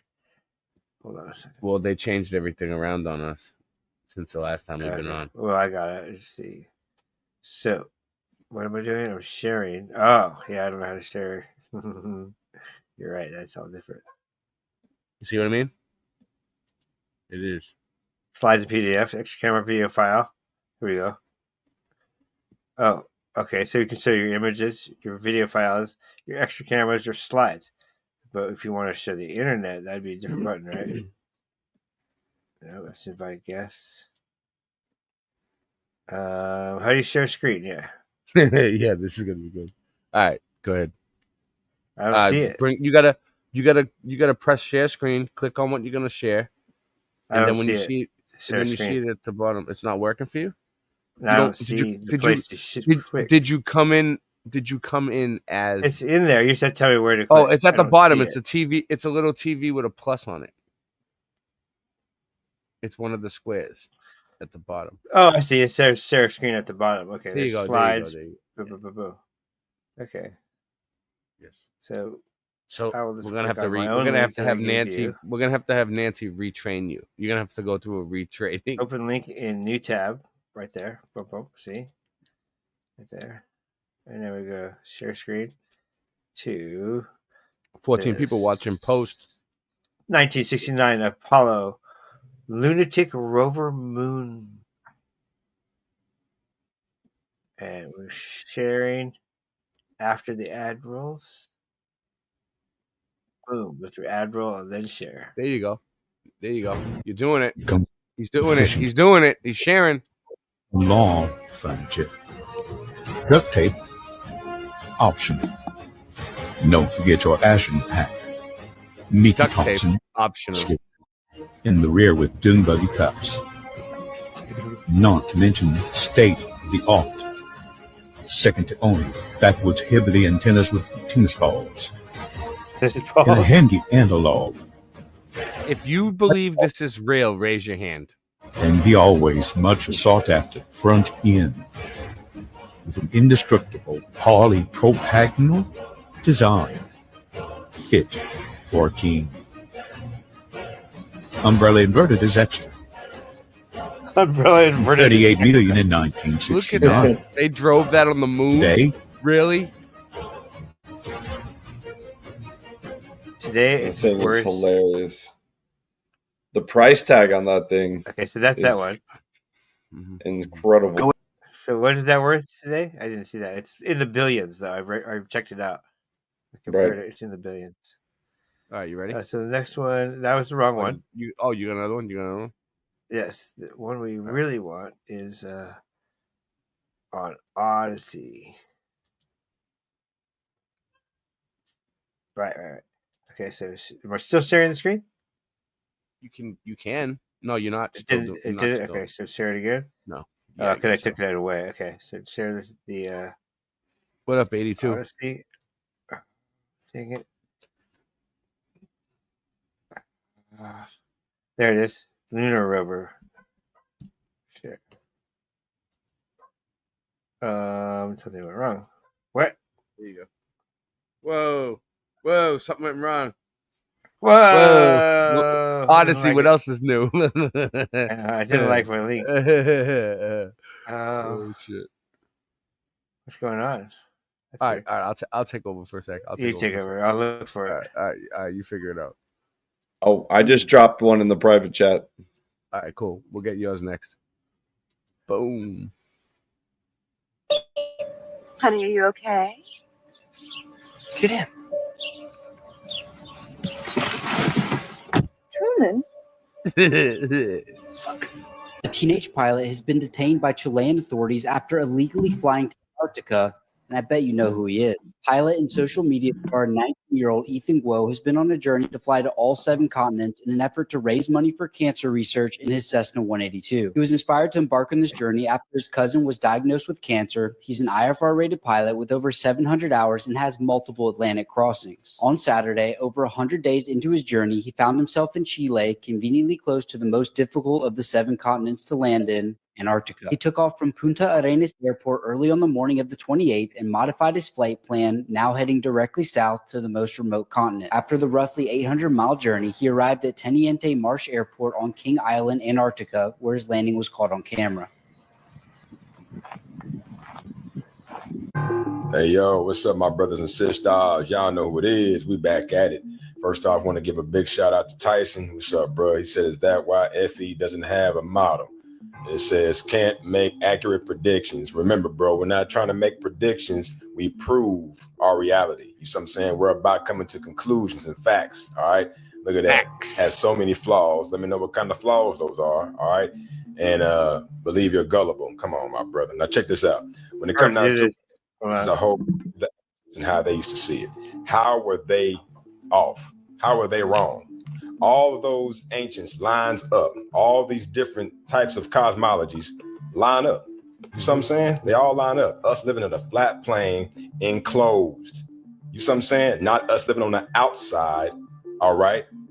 And basically standing up all 360 all the way around. You see what I'm saying? Up is everywhere. You see what I'm saying? And in is to a core. Think about it, bro. Yep. All right? Come on now. And look at this right here. This is Gleason's standing map of the world. All right. Alexander Gleason. Go ahead and look him up. And this is the standing map of the world as it is. All right. Now look at it, man. It's already sliced up like a pizza, bro. Like a pizza pie. Each slice is a different time zone. You see what I'm saying? And wherever them different continents or pieces of land is, that's their time zone. And it spreads outward from that, from the center outward. You see what I'm saying? Remember, in is north, in is in, out is south, out is in outer. You see what I'm saying? And then think about this, bro. We used to use maps within books, flat maps to navigate. Also, when it comes to seamen, they used to use flat maps to navigate. Now we went, of course, to went the digital way and everything, but it's still like north, like North Star and everything. It's still pointing north, compassing north. All right. Why not use a globe to navigate? Why not all them people have globes? If we live on one, huh? And look, this is my model. Straight up, look at that. This is what you can see and experience. You feel me? Now show me this. You need to show me this. I know it looks silly because it's Sonic, but think about what I'm telling you. Show me a picture that looks like this in real time. Huh? Breaking report. Railgun ballistics quietly undermine rotating globe theory by someone who reads manuals, not just memes. In a development that's unlikely to make headlines for reasons that are certainly not suspicious at all, the US military's cutting-edge railgun, a hypersonic projectile weapon, has unintentionally delivered some rather uncomfortable data for those still clinging to the spinning globe model of Earth. Let's review. Scientifically, of course. Flat trajectories at curved distances. Railguns fire projectiles over 100 plus miles at speeds exceeding Mach 7. According to the official curvature formula, 8 inches per mile squared, the Earth should drop over 6,600 feet across that range. And yet, the targeting systems perform as if the Earth is, what's the word? Flat. No dip in trajectory, no target vanishing over the curve. Just straight line ballistics behaving exactly like they would on a level plane. Surely a mere coincidence. After all, it's not like accuracy matters in weapons design, right? And about that spinning ball, we're told Earth spins at 1,000. The railgun is a good one. Yep. 100 perfectly at 100 miles straight. It doesn't account for curvature at all. Right. And no Coriolis effect either. Just works. 1,000 miles per hour at the equator, and that long-range trajectories should experience measurable deflection due to the Coriolis effect. So you'd expect the engineers designing weapons traveling at hypersonic speeds would bake that into their systems, yes? Strangely, they don't. The railgun's onboard targeting doesn't factor Earth's spin because it doesn't need to. The projectile hits its mark without accounting for any rotational movement beneath it. Again, probably just an oversight. I mean, what could possibly go wrong with ignoring a 1,000 mile per hour rotating platform? The quiet scientific implication. Let's sum this up like professionals. High-speed projectile behaves as if Earth is flat and motionless. No curvature drop is observed or calculated for. No rotational deflection is considered, yet the system performs flawlessly. This isn't philosophical. It's not even theoretical. It's engineering reality. Conclusion, yes, the scientific kind. The railgun, designed with precision by military scientists and engineers, appears to assume a world far more static and flat than our classrooms suggest. And if the math works perfectly in that context, well, perhaps it's not the math or the railgun that needs revisiting, just the model. Thumb it up. Post. Listen up, globe heads. I like how he started that Stop out. your magic baseball as evidence of itself. That's not even scientific. Quit calling flat earthers science deniers when you guys use something that's never been proven as your Listen, these flat earthers on TikTok, they're nuts. Evidence. You're using your magical spinning space ball as proof. The magical spinning space ball is reality. Guess what? Never been demonstrated, never been recreated in a lab or otherwise. You cannot have a pressurized system next to a vacuum. End of story. Show me that experiment. Show it to me. And you can't say the Earth, this magical spinning ball, the globe. No, not science. No. Ooh, y'all I got don't one believe next. this. I got What one. happened to the American What is flags on the moon? Arizona professor has the Oh, answer. yeah, flags. American flags on the moon are some of the most Oh, yeah. memorable images from the historic Apollo mission. So if they put an American flag on the moon, Singe, right, and it's no gravity and it's just there and it's been there since the 50s and 60s, shouldn't we be able to zoom in with some type of telescope and see the flag from here somehow? Yep. I mean, does that sound stupid? Is it because it's too far away?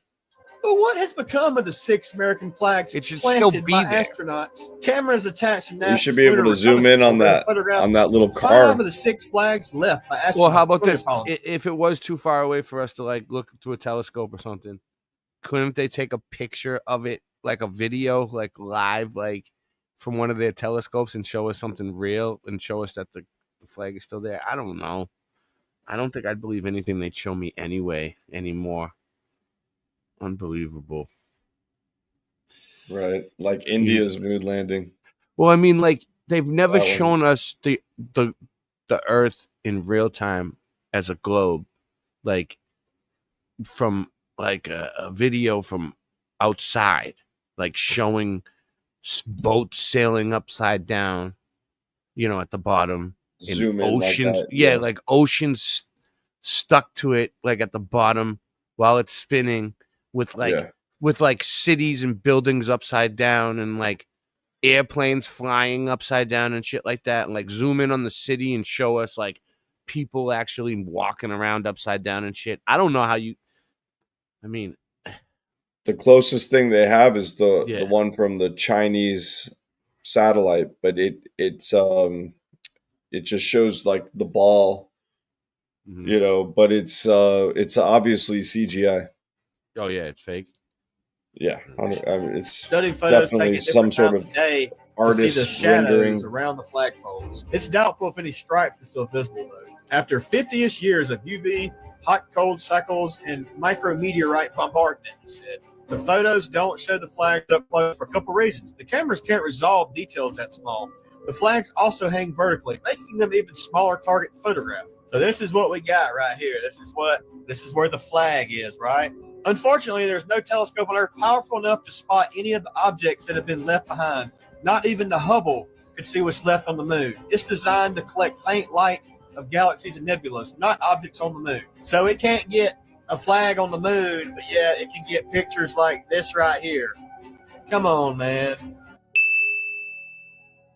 NASA's excuse for all of the stars seemingly being so far away is that our entire solar system has been encapsulated in a giant plasma space bubble for a very long time.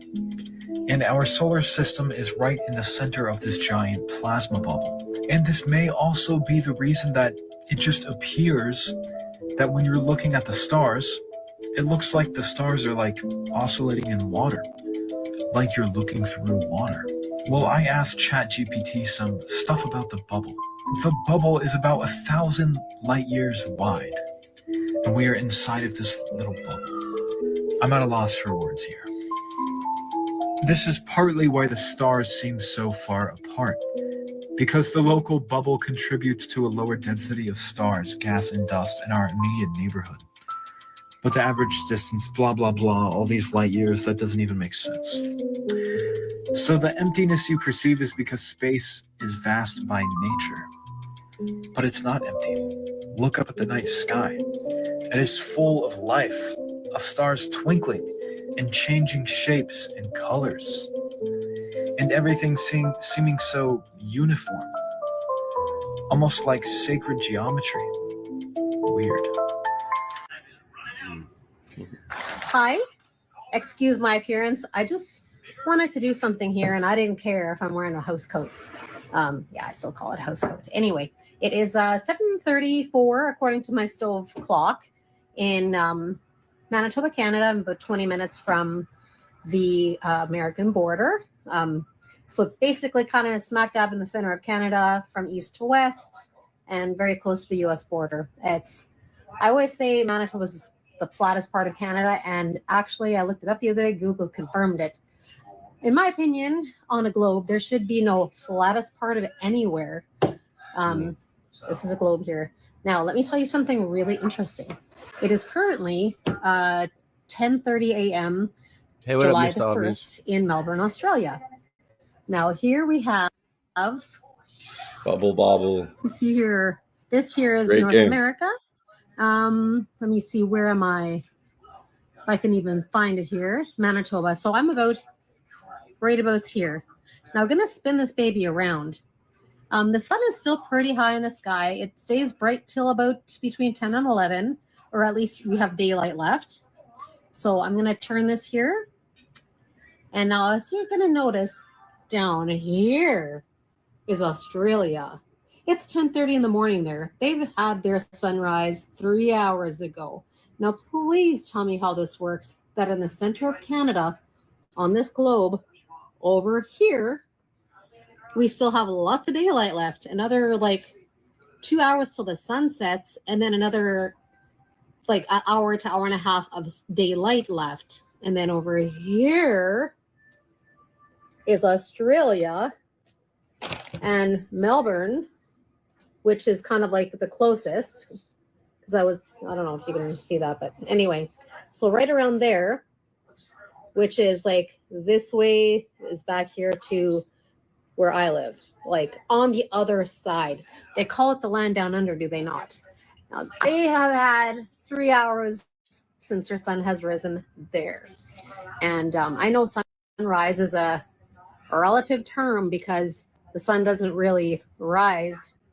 It just appears to go away from us and come back to us. So answer me that. How does that work? And also, if you didn't know this, between June 20th into July at some point, and I think specifically July the 8th, there's a day called Flat Earth Day. But in this period of time, all at the same time, 99% of humans on this earth are experiencing some degree of daylight. Now, if there's a Terminator line on this thing, how pray tell can 99%, look at this. We got this side all the way over here. We got here, and then we got this under stuff here yet, like Australia, New Zealand, whatnot, right? There it is. How? Stay flat, people. God bless you. I've got a question for my fellow conspiracy theorists, conspiracy realists, whatever you want to go. I've spoken to so many people who've been down so many different other kind of rabbit holes, who believe, who know that so many other conspiracies are true, that they know that since the dawn of time, governments, monarchies, corporations, social elites, religions, all the above, they know that these people, these entities have manipulated us, controlled us, lied to us, killed us, hurted us, brainwashed us, programmed us, They know that most of, if not all of written history is a lie.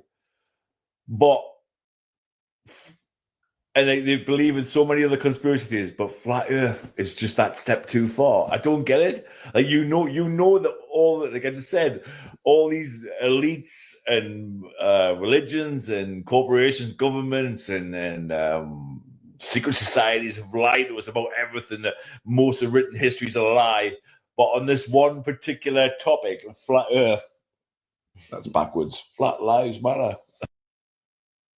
Does anyone actually believe that this piece of junk went to the moon? Yeah, this is the thing NASA said landed on the moon. It looks like it's made of cardboard, aluminum foil, and...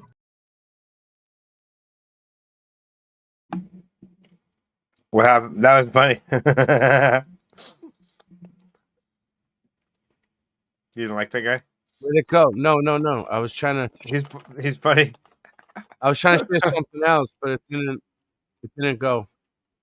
I was trying to share your video that you put in, but it didn't go through. You want me to share it? Yeah. It glitched out on me. It's Odyssey, huh? I don't know what it is. It came up on a different screen. It didn't come up top where it was supposed to be, first of all. So that kind of fucked it up.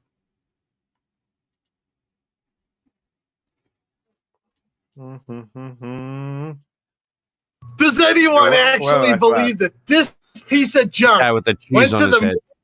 Yeah, this is the thing NASA said landed on the moon. It looks like it's made of cardboard, aluminum foil, and duct tape. Yeah, I said duct tape. Remember this go-kart? Okay, was that working? Does anyone actually believe that this piece of junk went to the moon? Yeah, this is the thing NASA said landed on the moon. It looks like it's made of cardboard, aluminum foil, and duct tape. Yeah, I said duct tape. Remember this go-kart NASA brought to the moon? Well, they used duct tape on it to hold the wheel together. Yeah, that's duct tape. Don't believe me? Ask NASA. NASA themselves said they used duct tape to keep the moon buggy and the moon lander together. So this thing landed on the moon and took off again? 99, proceeded, 3, 2, 1. Ignition. Right away, Houston. Vector good. Who's filming that? Who stayed behind to film that? So we're supposed to believe all this crap made it to the moon? Look at all those footsteps. They must have been walking around a lot. I know, that's crazy, right? I love that guy. He's fun. Yeah, I know. I like that guy too, even though he has cheese on his head. But that's funny. What was it? I had He's something from Wisconsin, right? She said. I had a video to do with moon that cheese.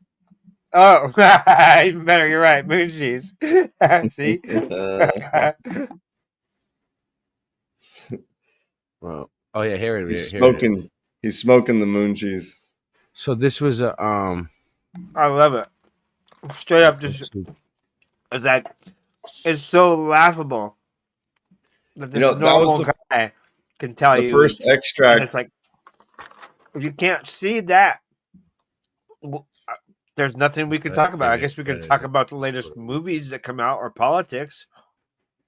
The first extract I ever smoked or the weather was called moon cheese. Wait, we can't even talk about the weather because here we go. Weather manipulation. They don't believe that.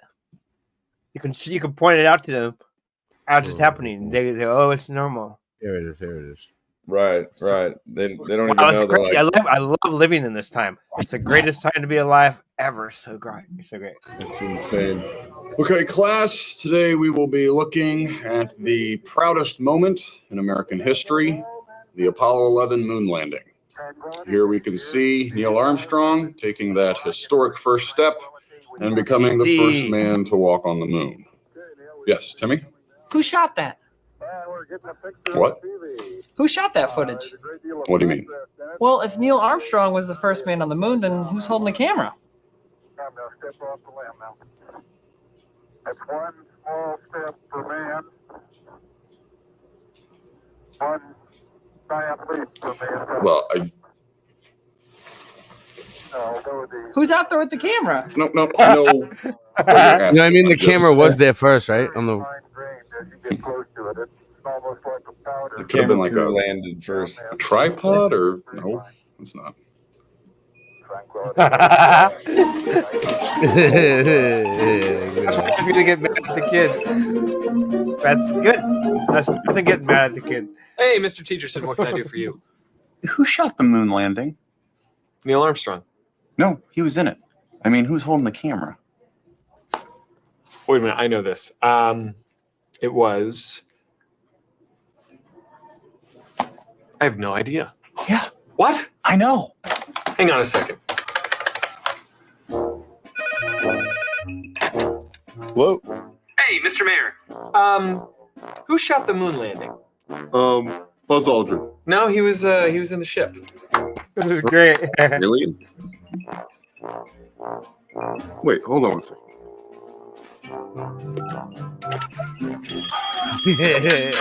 Thank you for calling the military. Hi, yes, I have a question. Don't ask, don't tell. No. Who shot the moon landing? That's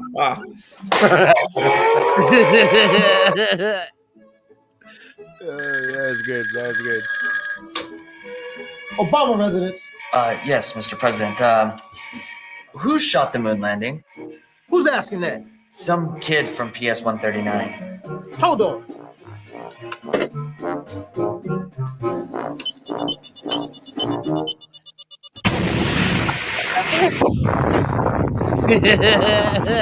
Who did shoot the moon landing? Oh, there was a camera on the leg of the moon lander. And why'd you bomb that school? That's why they call me Obama. This show sometimes. Yikes. the That was awesome. drone. That's great. Drone bomber. Yeah. Which actually is interesting. The current clown has done more of those drone things than he did in less time, and proud of it. If you look at the record, you're like, "Whoa! I didn't even know." They don't want to look. It's and who knows if that's even real?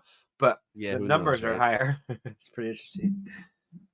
None of it's real. I look at the earth the way the Bible. The numbers told are me real. The earth was, what the earth was. Rampage. That's how I view the earth. Not what NASA tell us. I'd rather trust the Bible than NASA. I don't care who get mad at me. I'd rather trust what the Bible say about the earth than what NASA tell me. The Bible tell us that we're living under the firmament and stuff like that. So I'd rather trust the Bible. Did Alan Shepard really play golf on the moon? NASA says a man in a 180-pound spacesuit swung a homemade golf club with one hand and hit a ball for miles. No video of it flying, no proof it landed, just grainy footage and a story. You believe that? Then you'll believe anything. They say astronaut Alan Shepard played golf on the moon in 1971 during the Apollo 14 mission. He snuck a makeshift 6-iron head onto the spacecraft, attached it to a lunar tool handle, and took 2 swings.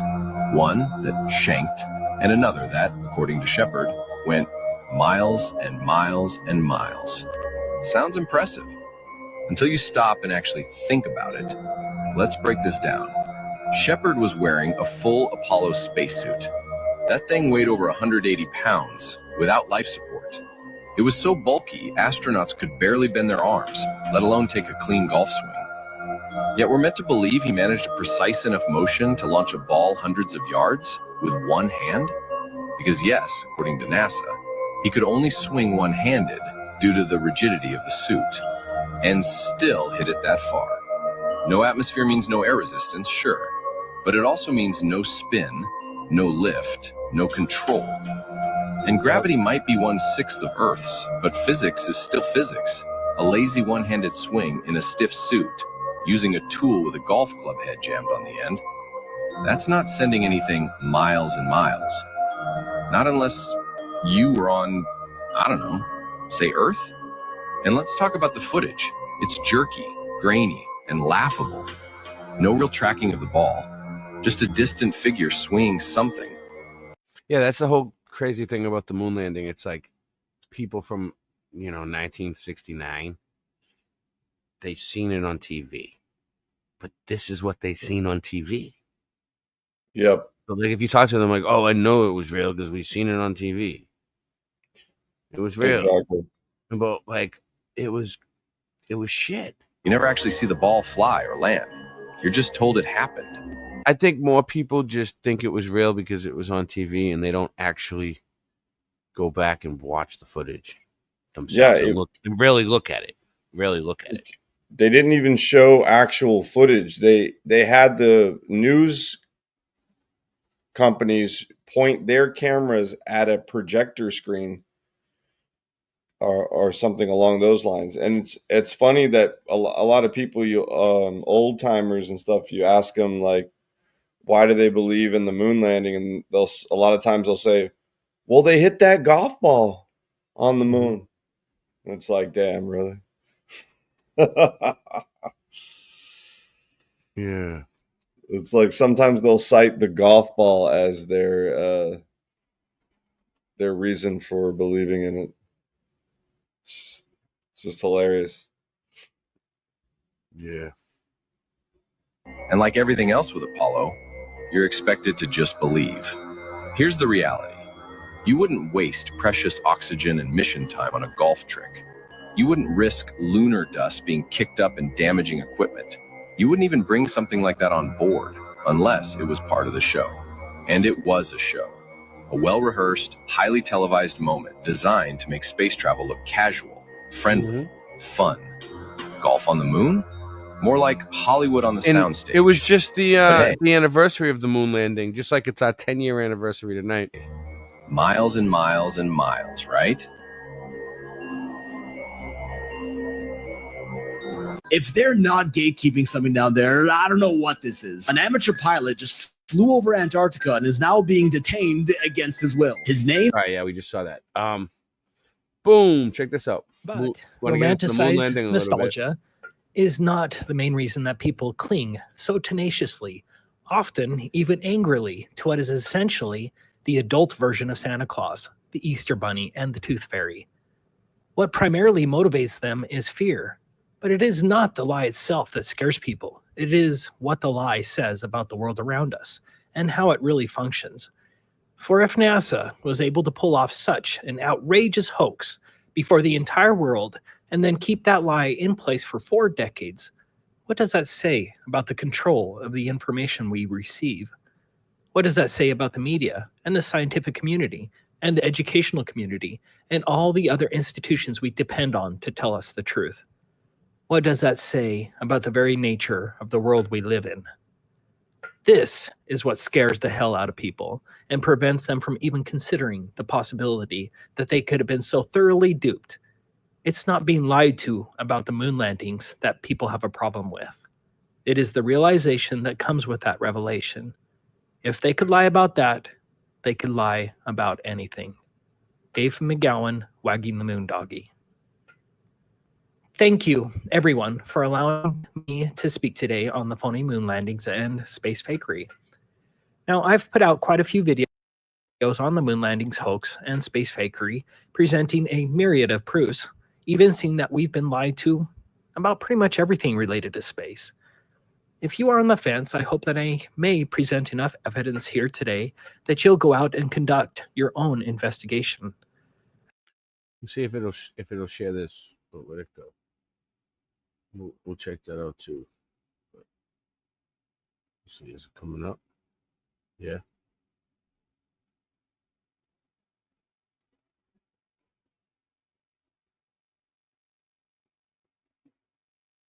Right, Russ's video. Right, Russ put this in. So what's this? The footage from what? The Surveyor 3? Right. Yep. Surveyor 3. Where did it go, allegedly? To the moon? Yeah.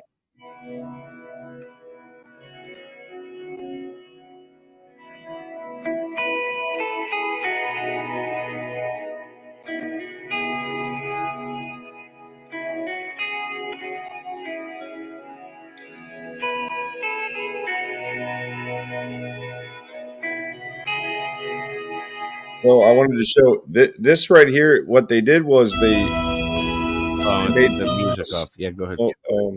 Stop motion animation. By moving, every time they moved the camera, they took a picture, and then every time they moved anything in the picture, they took a picture. Like anything in the view. This is supposed to be on the moon. Yeah. So it's just an early animation of one of the very first. This was 1967. And then you'll see It just looks like it could be anywhere, dude. You know what I mean? Just yeah. It could be anywhere. Oh yeah. It's just dirt. In a studio. It could be a sandbox. Yeah, it's just it is a big one. It is. Yeah. Just some dirt and rocks. Rocks thrown in. Yeah. And then I had another video in the private chat of the first STS mission. Okay. Let's see if I can get it. Things working choppy tonight. I have to end soon. Let's see. This one maybe. All right.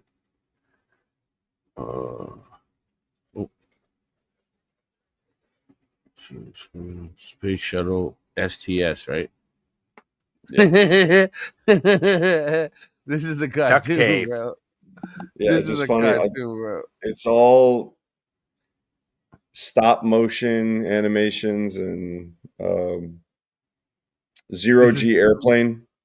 That was supposed to be real footage, right? It didn't look real to me, man. It looked fake.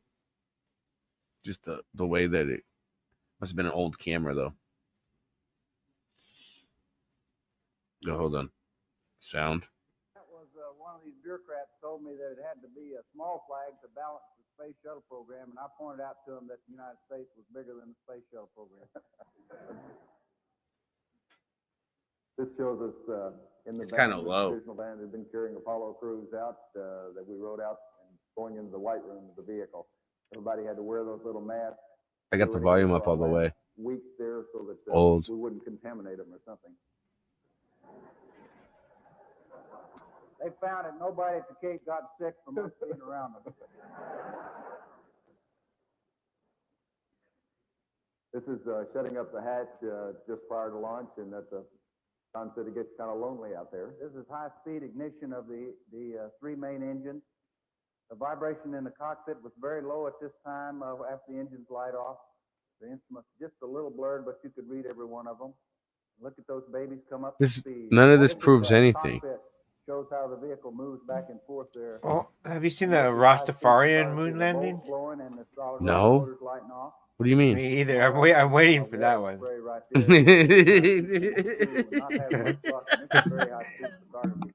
when it lit off, there was a couple of thumps, and we started moving up very slowly. These are look at these beautiful shocks coming out of the main engine at liftoff, and it's moving a lot faster now. This shows how close it comes to the intertank access arm, which is always worried. Nobody would get in one of those things. It's really getting up and going. John and I stupid person would. Yes, people would actually.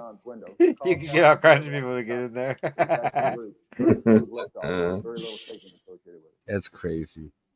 There's the road program. Okay, so the roll. It looks like a model. There's chemtrails. It looks like a model. There was chemtrails in the sky back then, even.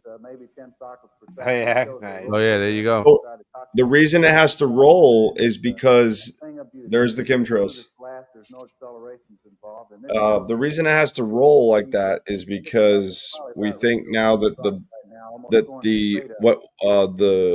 fuel tank is actually a blimp filled with helium, so it needs to be on top with anything heavier underneath it. So the helium filled blimp needs to, they have to roll and get that on the top, and then it just goes downrange to the ocean. Why can't it be on the bottom? about It would, 700. Well, it's lighter than air. You can see it better from This here. has to be on top. Maybe 600, 'Cause 700 if it was feet on the long. bottom, what would happen? It's the buoyancy. It's really No, if It's it the was on the it's bottom, it just assisting. wouldn't fly right, I guess. I don't know Right. about It's that. assisting. It's like a Goodyear blimp. The ride was very smooth throughout Sounds this, right. and the transonic Goodyear blimp's got, all the passengers are You- underneath. You want the lighter thing underneath that, I think. No, they put the heavier thing underneath, just like a blimp, like the Goodyear blimp. All the equipment and things are underneath the blimp. Oh, okay, I see what you mean. The blimp, yeah. And that one. This shows that we never saw these. Oh, it's a blimp is operating it too. Okay, I thought it had two things. I thought the blimp was just show. It actually floats it. Onboard sensations, the only thing we Right. was the flash of light and our normal avionics cues that we had dumped the solids. We did not see them go away nor feel any. And then I was probably talking over it, but he did. I think this is the video. He mentioned that it goes out to the ocean or out towards the ocean. You want to go back? No, you don't have to. It's okay. No, it's all good. If anyone wants to rewatch this, though, it's the first STS mission. At the very least, I can maybe point you in the right direction. I find it interesting He breaks- how our have you ever seen affinity this? with space has become so strong that I would dare say that breaks people it love down pretty good. space, and that love is so blinding. Taboo. Shout out to Taboo Conspiracy. Obvious adultery taking place behind their backs. What up, Dr. Bass? I don't understand the willfully blind person. Hey man, I have pictures proving that she's lying and cheating on you. I don't want to see that. Get away from me. She'd never do that. Our love is too strong. I can't compete with that level of indoctrinated space love. No one has ever been to space, but the media has molded humanity into a society of myopic space lovers who will defend space's honor to What their up, dying Morgan? breath. I guess it's pretty pathetic. Hopefully, we can break your love affair with space. It's not a question about how much proof we have evincing that Apollo missions in space are fake. The real question is whether you will look. Here is one of the earliest attempts at faking space. Morgan, you made it to our The flight 10-year was in anniversary 1962, special. and yes, this Good was job. passed off as legitimate Shout footage. out to Morgan. We already know that these high-altitude balloons are the closest that we're ever going to get to space. But I do find it interesting how we were supposedly taking astronauts into these craft as early as 1962. But this part is the best. Here's the so-called footage from space. Oh, yeah, they didn't Yeah, give a damn. yeah, about that was the stars first thing. back then. That's the first video of stars ever. Like, dude, it looks like a light bright. Like, you know what I mean? Yo, they left. They put You a know, little there's truth some nugget. Like, still they took a liar out there black somewhere piece trying to of defend this paper footage. You And they can see a poked star fucking through holes the in it. moon. They put a little truth nugget in there. What could you see? A star in the moon? Yeah. My nickname was Moonstar in high school. It's refraction that made the star appear through the moon. And that's why the footage looks like it was taken from the Twilight Zone television show. Obviously, the level of fakery has gotten much better since the 1960s, but mistakes are still being made. The proof isn't what NASA got right. So back in the Proof 1960s, is what NASA got like, wrong. like my parents were like, "Oh my god, that's so cool." You know what I mean? They believed this. They were like, "Oh, those are the first images of stars." Well, Because if NASA faked any of it, then we rightfully should assume that NASA faked all of it. all of it. NASA is a criminal organization. Every one of its executives should be thrown in slave labor camps until they pay back all of the money they stole under false pretense from the American taxpayer. Yes. Let's begin with the laughable. I agree. We have Apollo so moon much money missions. coming back to us. Like, I don't believe there's a single genuine person who has everything. diligently looked into the moon landings hoax evidence and still believed although in they the print Apollo big money and missions. all that fake stupid. The moon landings are patently ridiculous.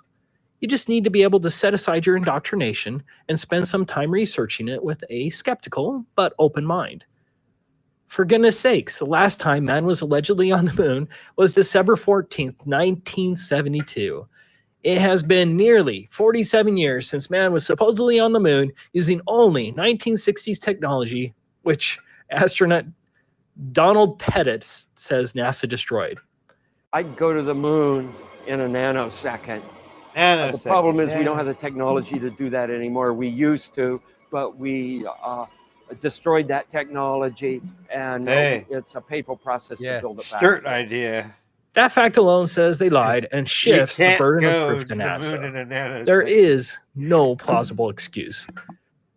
NASA steals $59.7 million per day from the American taxpayer. They certainly have enough money to repeat what was already done back in 1969. Oh yeah, I forgot what Don Pettit said. That amazing technology was destroyed. What's this that you put in the chat? Stanley Kubrick. Is it real? I don't know. It looks like I don't know either. All right, let's see if I can get it to play. My choppy ass shit. Here we go. Boom. I perpetrated a huge fraud, which I am now about to detail. Is it up? Okay. Involving the United Yeah, States make a bigger screen. Yeah. and NASA. All right. Perfect. And I'm sure you've heard the rumors. The moon landing hoax? That's right. That the moon landing was fake. Is that really him? The moon landings all were fake. And I was the person who filmed it. But why did they have to fake it? Why? Because it is impossible to get to the moon. The government said we'll kill you if you say anything. I mean, that's a standard top secret sort of penalty. It's understood, even if it's not said. Right. But they did say it to you, I presume. Yeah. It is impossible to get to the moon, bro.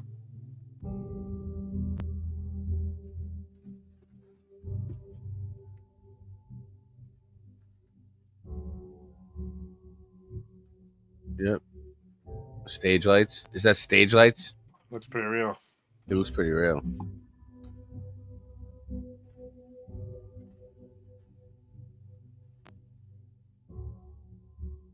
Wow. Moon landed behind the scenes footage, bro. You only see that here on Late Night Live. No doubt. I've never seen it anywhere. I've never seen it anywhere else. TikTok's a crazy place, huh? Yeah, I guess. I mean, they have some good stuff up there. Sometimes. I think I've seen something like this before, though. But I don't think I've seen all this.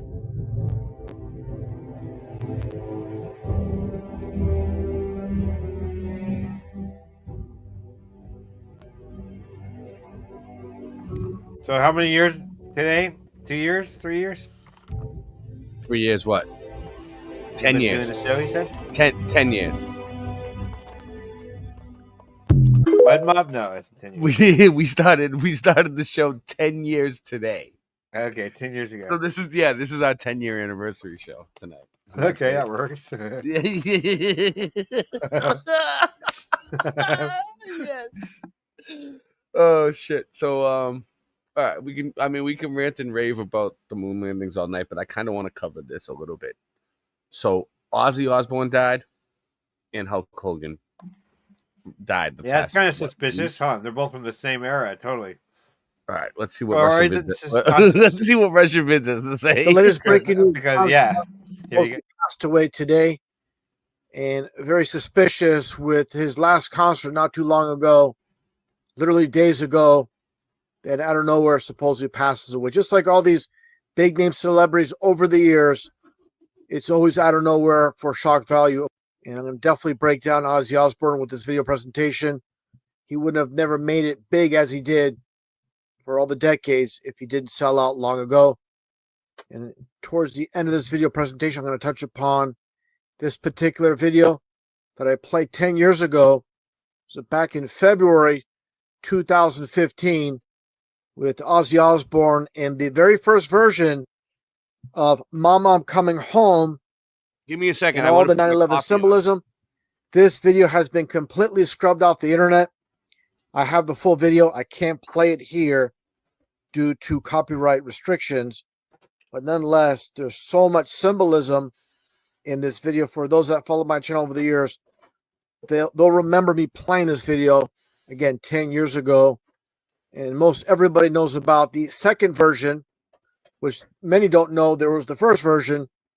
This is the one that has multi-millions of hits on YouTube. We play this video or portions of this video towards the end with 9/11 predictive programming. But getting back to Ozzy Osbourne, high up as far as sellouts are concerned on the world stage, going back in time. Of course, very famous for Mr. Crowley, this song after a very famous Satanist, occultist, Freemason, Aleister Crowley, as you see here. And of course, these lyrics for these songs, just like these videos. Mecha Break is now available with Google Play Games on PC. Become the ultimate mech pilot with better controls and a bigger screen.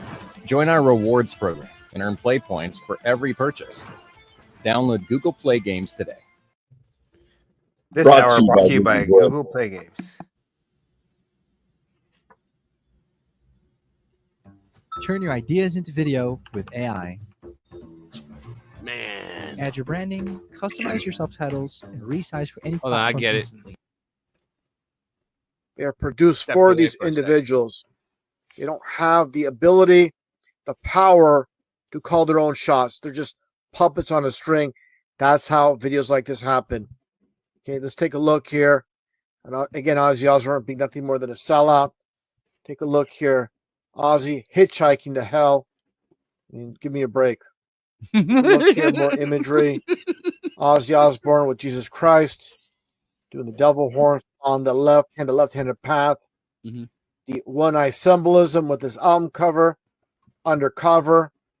Again, the one-eye symbolism with the cross in Ozzy's eyes and face within the cross. And just more of the same with one-eye symbolism. This is all referring to the one-eyed Antichrist.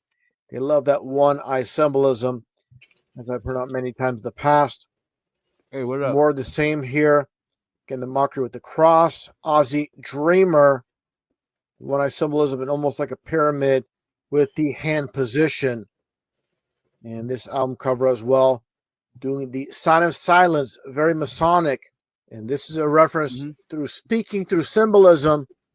And that's what they're all about. And of course, with all these big name singers, celebrities, and the like, they're basically like snake charmers. They have a power over the populace. Just as you see here, even though the snake can't hear the music per se, they're being charmed. And that's what these musicians do. They have power over people, basically charming them with something sweet, seemingly sweet with music, but it rots the soul. And so people have to be very careful to not be pulled into by characters such as Ozzy Osbourne or anything mainstream as far as that is concerned. Again, when it comes to these snake charmers, that's what these people are, nothing but vipers. And getting back to the aspect of Ozzy Osbourne and Freemasonry, as you see here, just take a look. Ozzy Osbourne just so happens to be 66 in numerology. He was born John Osborne, the Ozzy Osbourne, of course, the duality with the double O's, and again, the 66. What it comes down to with the number 66, it just so happens 33. Where does he get this thing, Singe? The converter.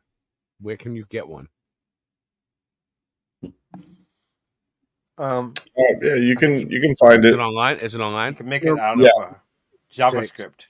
And that gets to Luther Smith, the Grand Commander, who I've shown in video presentations many times over the years in the Dual 33s, and how it all comes together with numerology. Again, 33 is 66.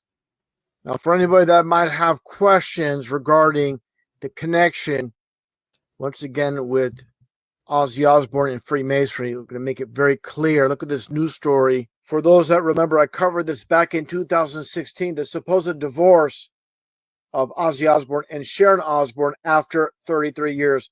This is a ritualistic news story based, of course, on the Masonic number 33. You have the police and the checkerboard in the back. He's pretty dead though. Here without the banner He was walking from the dead. website. He was walking dead. Man walking. Clear shot, of course, police.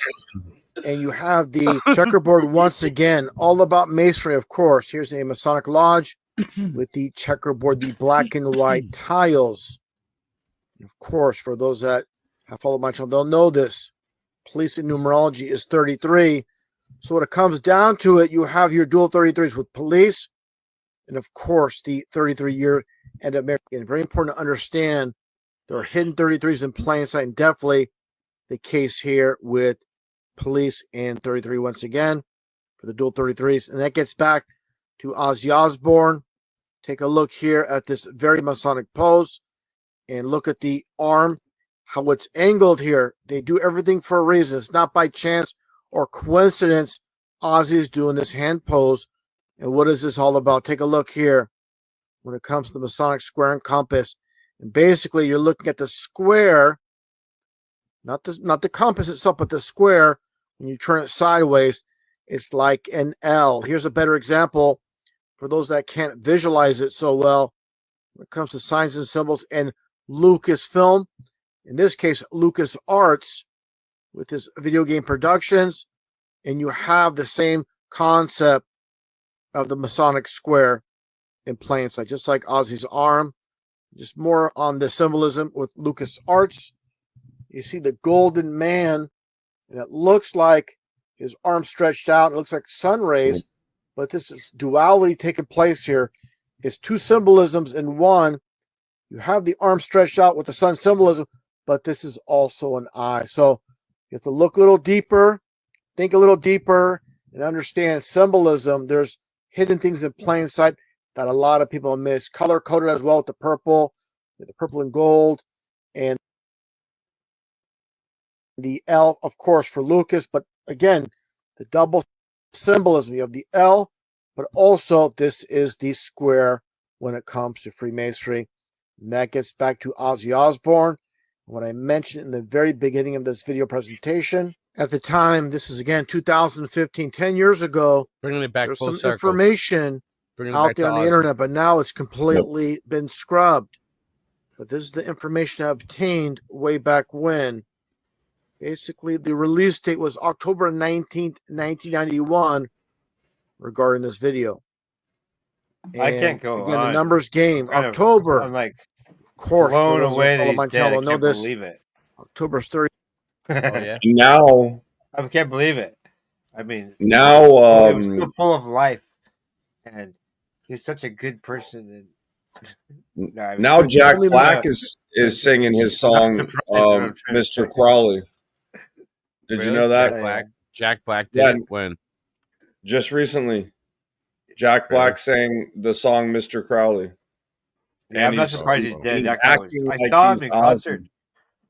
I saw him in concert like over 10 years ago. He can sing barely like a was made lot of on people. stage. Who? Yeah. Jack Black? No, You've I seen saw Jack Ozzy. Black? Actually, I've Oh, seen Ozzy Ozzy. 3 times. I saw him 3 times. Yeah, I love that guy. Actually, Tony Iommi is the part I like with Black Sabbath. The guitarist. Oh yeah, I saw Ozzy 3 times. The last time I saw him was at Ozfest. It's like 2009 or something. He bit a bat's head off. Month of the year, that is 33 numerology.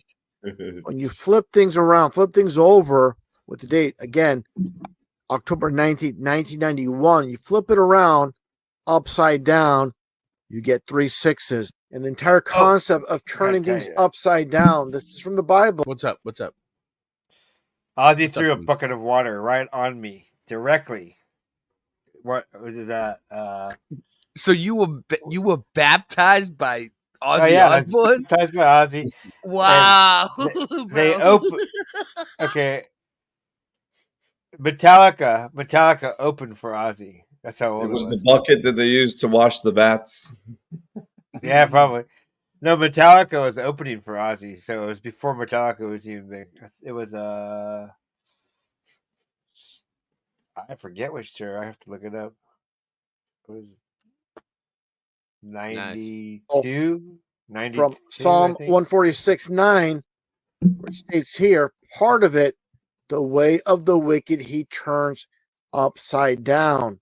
So definitely the whole entire concept of turning things upside down, also to hide things in plain sight. That gets to the video itself, which I'll play portions once again due to copyright. I cannot play the whole entire thing.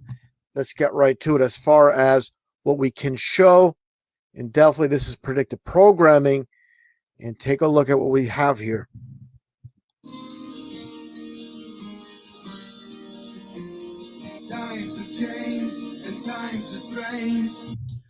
Times have changed and times are strange. Dude, it literally has 9/11 in the back. Telling you what's going to happen in the future. These are people that are, of course, behind the scenes writing these lyrics for Ozzy Osbourne. Again, telling us about the future. How do they do it, man? And all the symbolism in plain sight.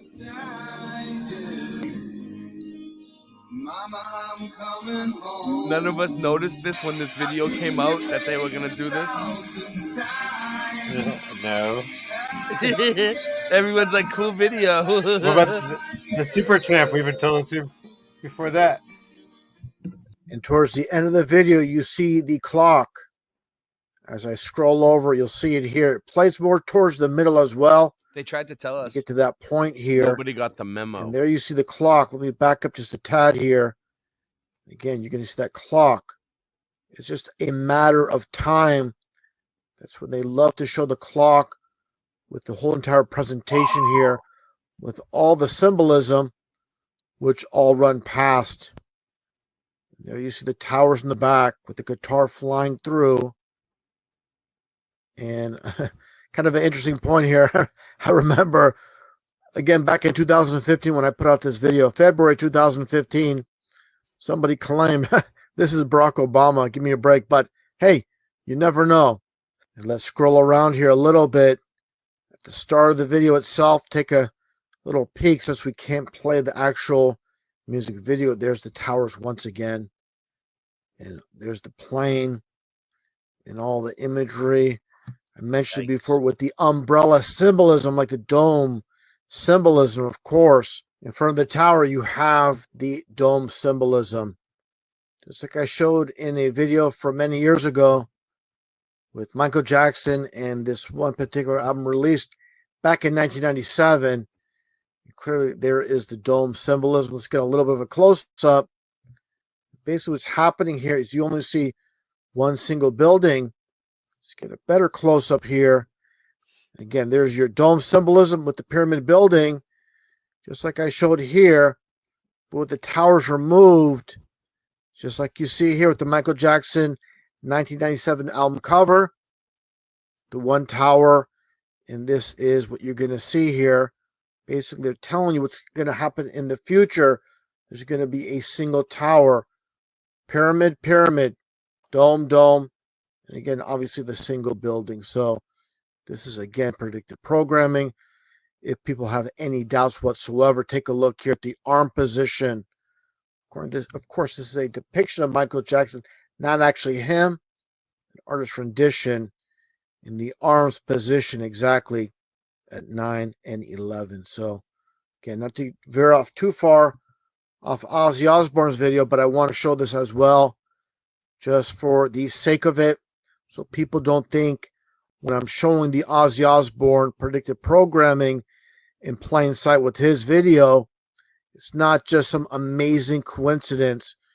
The people in power that control Hollywood, music videos, MTV, everything, they're in total control of what we see and unfortunately what people believe.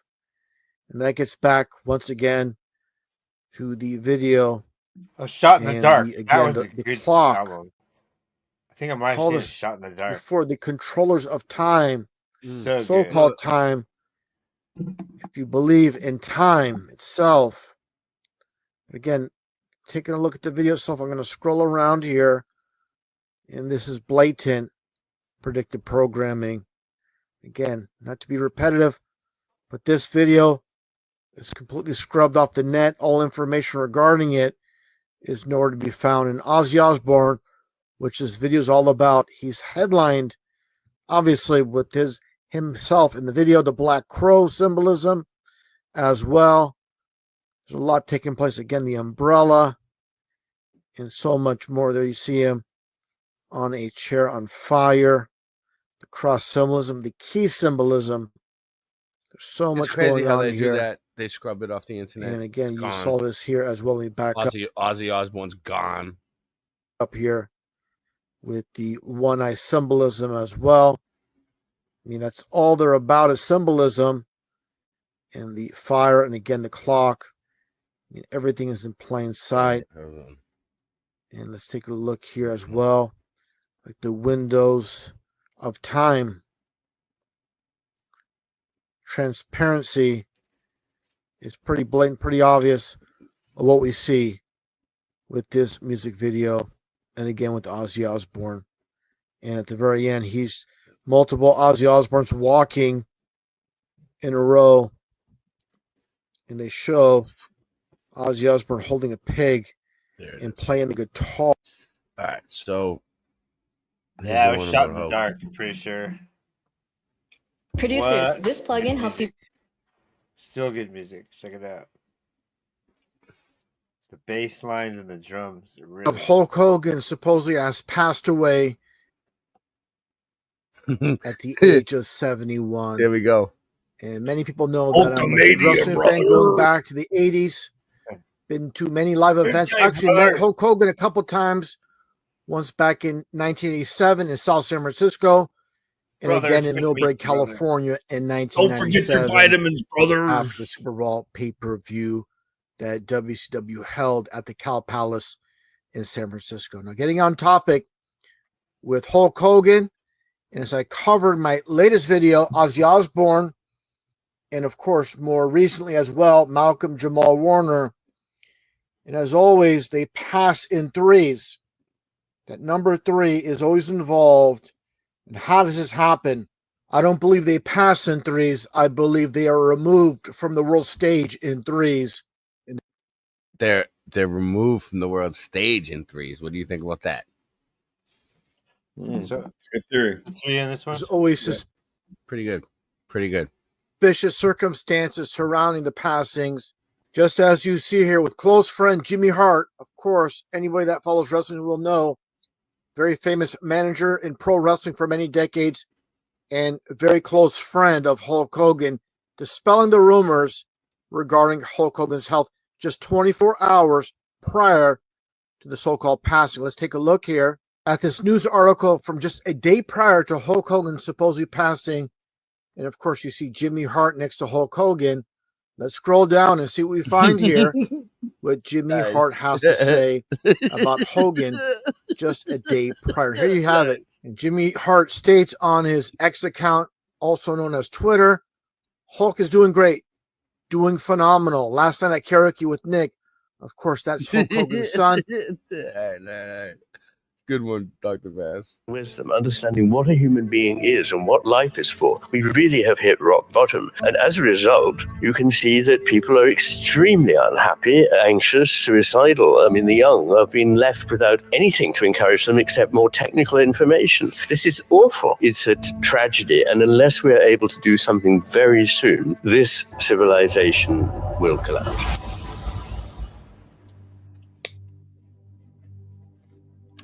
Spiritual experience doesn't depend on temples, rituals, or religious beliefs. It can happen within the brain itself as a natural activity of the nervous system. Nikola Tesla died with a secret that destroys the entire foundation upon which religions and sciences have built their empires of control. The man who literally electrified the modern world, 300 patents that underpin our technological infrastructure, didn't develop his revolutionary inventions through equations on blackboards or methodical laboratory experiments. Each one emerged first as a complete vision during what he called luminous states of consciousness. Tesla wasn't receiving transmissions from an external source. He wasn't an antenna picking up cosmic signals. It was something infinitely more disturbing to the establishment He had discovered how to access deep layers of his own consciousness where knowledge already exists, complete, waiting to be recognized. His visions didn't come from outside. They emerged from the same mental depth that religions have spent millennia teaching you cannot access without authorized intermediaries. Since childhood, Tesla experienced what psychiatrists today would classify as hallucinations. Mental images so vivid, he couldn't distinguish them from the physical world. Complex machines operating perfectly in his mind for weeks before building a single prototype. But here's the detail no one wants you to notice. So he would see machines in his mind for weeks before, and then he would invent it. His hallucinations worked. It's a trip. Every device visualized in these altered states, when built, operated exactly as predicted. What does this reveal about the nature of reality? And they worked. If a man can extract from trance states precise technical knowledge that revolutionizes civilizations, what else is hidden in those depths we've been taught to fear as madness or demonic possession? The answer will make you question everything you've learned about God, consciousness, and your own creative potential. Because Tesla accidentally discovered what secret orders and esoteric traditions have always known. God isn't in temples, scriptures, or rituals. God is found in specific states of consciousness that your own brain can access. States that organized religions have spent centuries demonizing to keep you dependent on their mediation. To activate the God within us and truly know God, we need to align with divine consciousness. We need to unlock the inner God to genuinely experience and understand God. Secret societies have always known this. That's why they seek to escape ordinary human identity through ritual work, meditation, and especially trance states. The word trance comes from Latin and means to cross over. But cross over what? The artificial barrier between your limited consciousness and the infinite consciousness you truly are. In this state, the brain precisely deactivates the functions that keep you trapped in the illusion of separation. Neuroscientists detect a dramatic reduction in the lateral prefrontal cortex. Are they going to get into it? State of trance. Yeah. So basically, they're saying he invented, machines that he would see in his mind. That's where he got all his inventions. Ray, come on, Ray. Ray's gonna freestyle. Here we go, Ray's Kind of like freestyle. DMT, huh? He'll do some freestyle for you. Oh, the guy knows he's freestyling, so that's We're gonna try something different. Check. Let them freestyle, dude. He has no idea what's about to happen right now. Just 1, 2. His whole fucking globe indoctrination's about to get fucking stomped. I'm gonna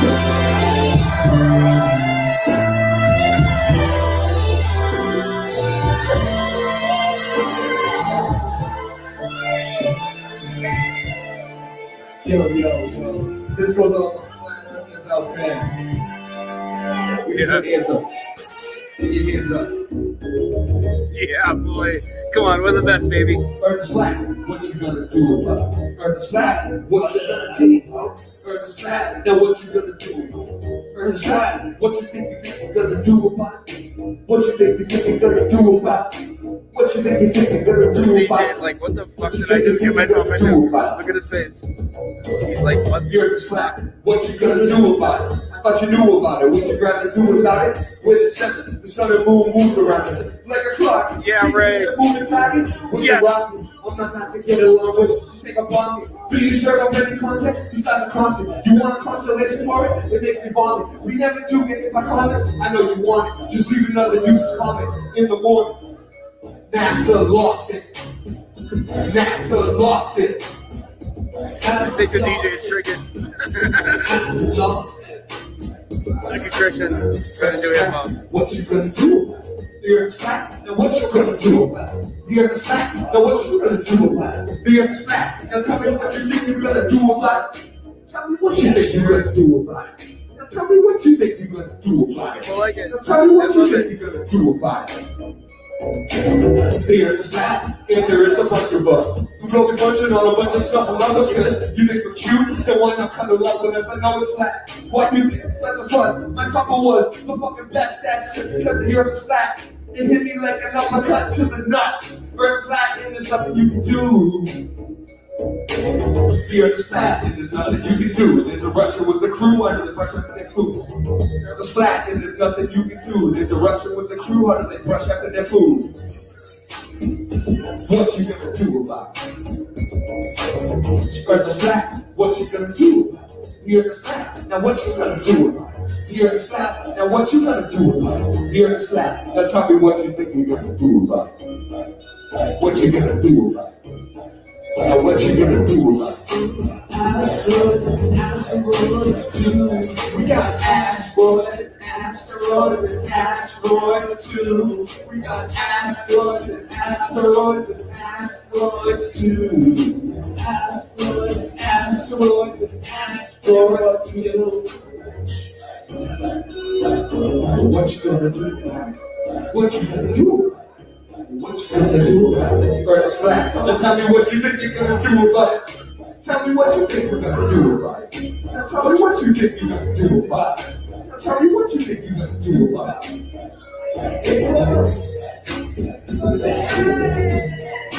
Yeah,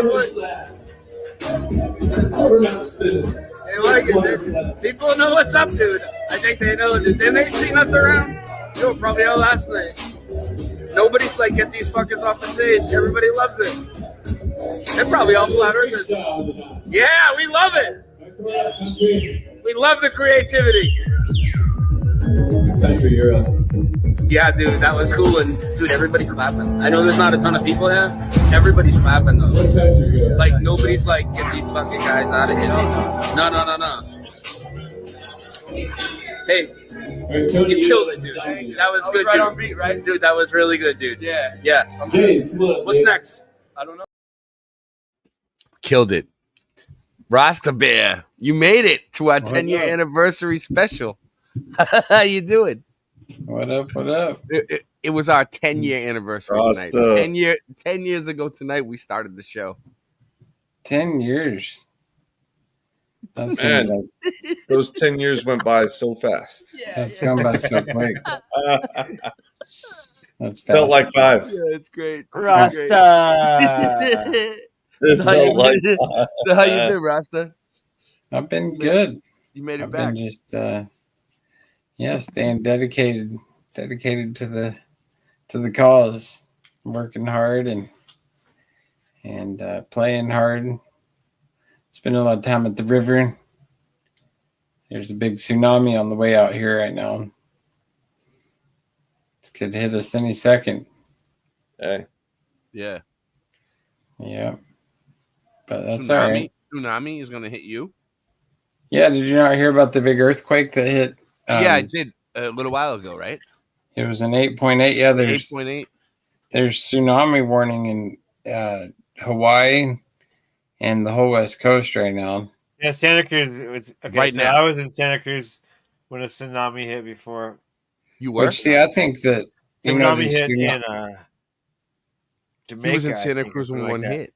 And so in Santa Cruz, it flooded about half a mile in to the city. These houses.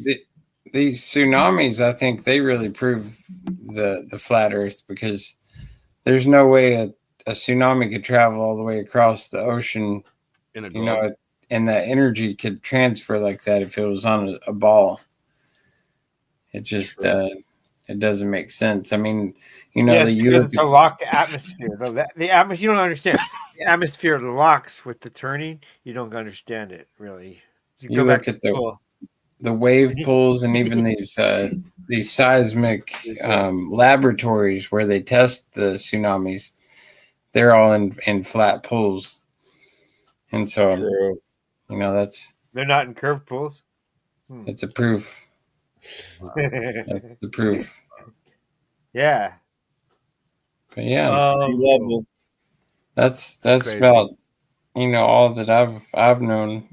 I've just been staying dedicated. I can only stay on for a minute because I got to get to bed. Well, So I go to, I was probably going to end it soon anyway, but I'm I happy go that to, happy that you showed up. I try to go to bed pretty reasonable time.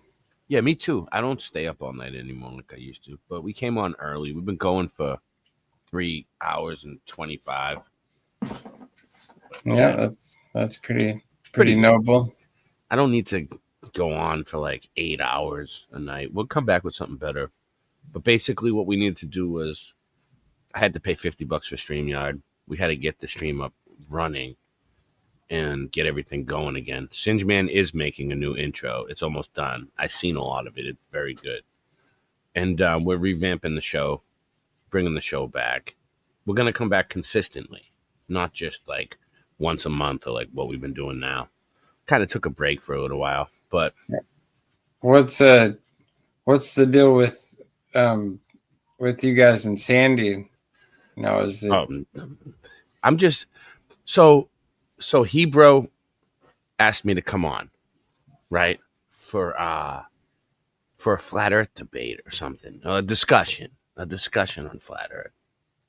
So I don't know. I was like, okay, I'll come on if I can get a recording of it because, I want it for my channel, the next day.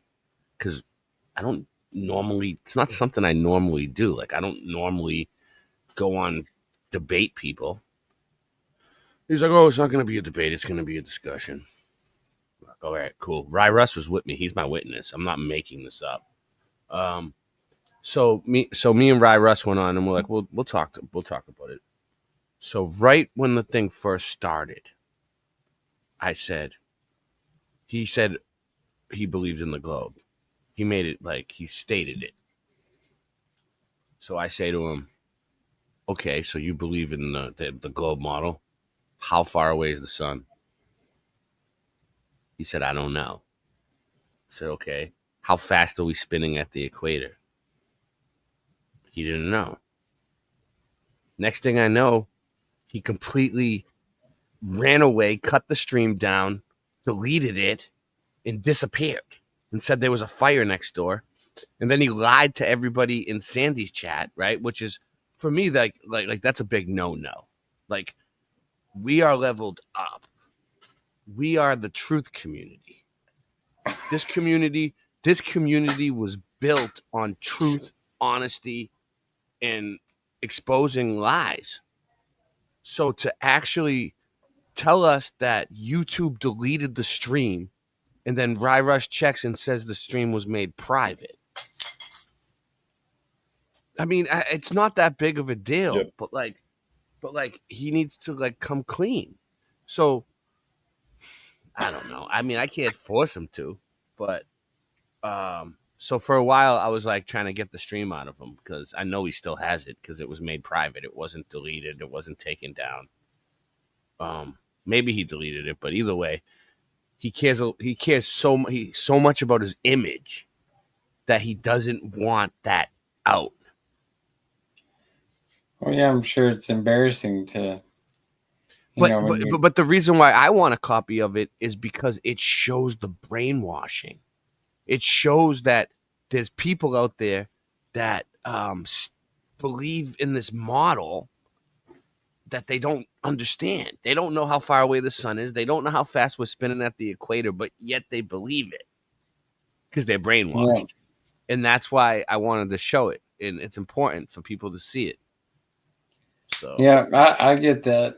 But at the same time, the people that you want to see it are the same ones who are brainwashed. So they're not going to, even first off, they're not going to, understand that they're brainwashed. Because that's the part of being brainwashed is they're not going to admit that they're brainwashed. So to answer your question, though, what happened with Sandy? We don't know. It had nothing to do with Sandy. And then Sandy went on like a 2.5-hour rant talking shit about us. Like, I don't know. I'll listen to some of her rants. She put herself into it. And she made it a point to make it about her. It had nothing said, to do I'll with... cut somebody. Did she? I didn't even watch it. Yikes! I only watched a couple Oh. minutes of it, and I was like, "Oh, geez, It has This nothing is- to do with her at all. But this is out of hand." But nevertheless, She must have a machete. that's oh, that's all right. well, yeah, you know, some people just aren't as leveled up as us. But I was just disappointed that I didn't get a copy. I still want my copy. You still want the copy? Yeah, but from now on, I'm not doing anything on anyone else's channel unless I get a copy. I don't care if anyone has to come on. I want to I want to stream to my channel, like Or how you I have should this be set able, up. stream it to your channel too at the same time. Do the multi-stream. Otherwise, it's a deal breaker because I'm not having that happen to me again. I learned from my mistakes. Like, Or you should have a way to record backup. Like you're on your end. I don't know if you can record. They don't do that. I don't know. Can people record YouTube live streams without? There's got to be a way to do it. Probably like a screen recorder or something you need. Yeah. I don't have it, whatever it is, but I can probably. We'll get Nancy. We'll get Nancy to get it. Oh shit! All right, so you want to go? You want to move to final thoughts? Is Singerman here for final thoughts? I don't know if he's here. We even have. Oh yeah, there is final thoughts. Hold on. Whoop. Boston Rays. Slice in the mud.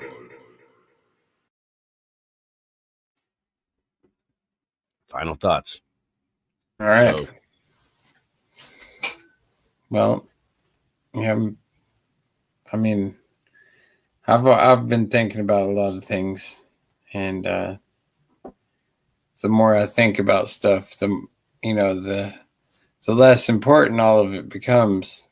It really, it's just so wild, the things people get so emotionally involved in and invested in, and choose to get so passionate about, when at the end of the day none of it matters. It's all You're right. No, you're right. I know exactly what you're talking about. I've been spending a lot of time with the kids and a lot of time with the family and shit, and just doing me. Mm-hmm. Less time doing YouTube. Yeah. And then I see these people all wrapped up in YouTube drama. And it's like the biggest thing in their life. And it's like, you gotta go out and smell the flowers. Yeah. I've been staring at the sun a lot, and sitting in the river staring at little tiny baby fish and little baby frogs hopping around, and nice. Yeah. And really, it's like there's a whole world of things going on just out in nature. You know what I've been doing, Rasta? I've been going to the beach, right? Where the water is like emerald, right? And I float around on this floaty thing like a raft, like a tube. And I'm just like in the middle of the ocean. The water is like warm salt water, like crystal clear, like emerald, right? The sky is violet and the sand is white like snow.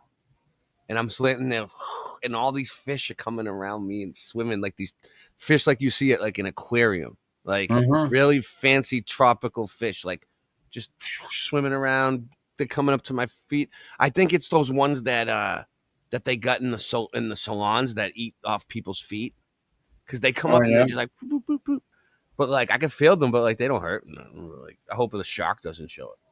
But then I also see flying fish, like the ones from Mario Brothers. Oh, nice. And they jump up and they land back down. And I'm like, dude, it's like I'm in a video game, right? Yeah. But like, I'm just laying there floating around with nature, and the fish are just swimming around me. And I don't even get scared. But the jellyfish, I heard, will sting. You got to watch out for the jellyfish. Yeah, that's the key to really regaining control and power of your soul and your consciousness, is to just connect with nature and to detach from all of the psyops and the things that are going on. I float sideways, right? And it doesn't feel like I'm moving anywhere. And like my family's like, oh, here. And then like next thing I know, I'm way down the shore, like far away. And I don't even use a floaty. I've gotten to where I can just like lay on my back, and if I breathe all the air out, and suck a bunch of air into my chest, then I can just lay on my back and don't even move. Can you float on your own? I do can that just too, Rasta. turn into the human floaty, and then I just float. I can't even swim, so. You can't swim? No, I can't. I'm learning. I'm getting better. So if you fall off the floaty, you're fucked. I'm fucked. No, it's not. It's not even that deep, bro. Just learn how to float first. I don't go, breathe deep, dude. I breathe ain't in going real up where the deep, sharks like are Rasta at. said. Fuck that. Yeah, that's the thing about the ocean that really freaks me float out down is here. the sharks. Yeah, the sharks, bro. I I don't- watched the video earlier. I showed a video. Nuts. We float down here. So, but I don't like not knowing what's down at my toes. all right. We You guys wanna float laugh. down here. I suggest that you all go into the ocean tomorrow and float around. That's what. Yeah. That's my final thoughts. My slice of the Yeah. moon. Everyone who thinks that's funny, go to the ocean and float around. And Or see the how you river or wherever, go wherever out. you can. Yeah, wherever you can, and you'll Go see out. Mine is what I'm just talking go about. out into nature. Yeah, go out into nature. I've been spending a lot of time outside lately, even though it's been real hot here. Get away from the computer screen, Dracula. How about that? Nature. Go get some sun. Yeah. There's nothing for you here. No, there's nothing going on. Community's putting fragments. There is some stuff, but it's all stupid. Especially It's not. the Trump Epstein and the Warriors. Dude, you know what's fucked up about World the whole Stage. Trump Epstein thing? There's a picture of Trump with Epstein, right? Like, you seen it? Uh-huh. A picture of Trump and Epstein. There's actually more pictures of him with Epstein than any other person. So there's a bunch of them, right? But There's okay. hundreds of them, yeah. Now he's the one that's not letting these Epstein files come out, right? He doesn't want to release them. It's because Yeah. he's probably in them. He's friends with the guy. There's Well, see, pictures of him.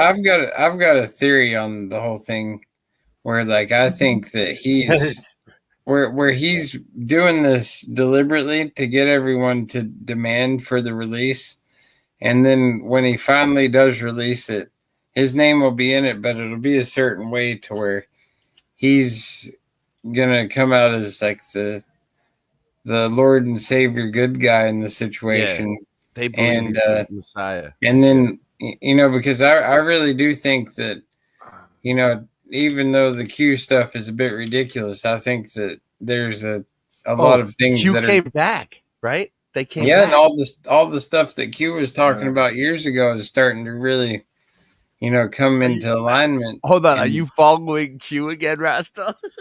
I am, I'm seeing everything that Q is talking about really manifest. Stick to the plan. Q to a is in higher Star degree. Trek.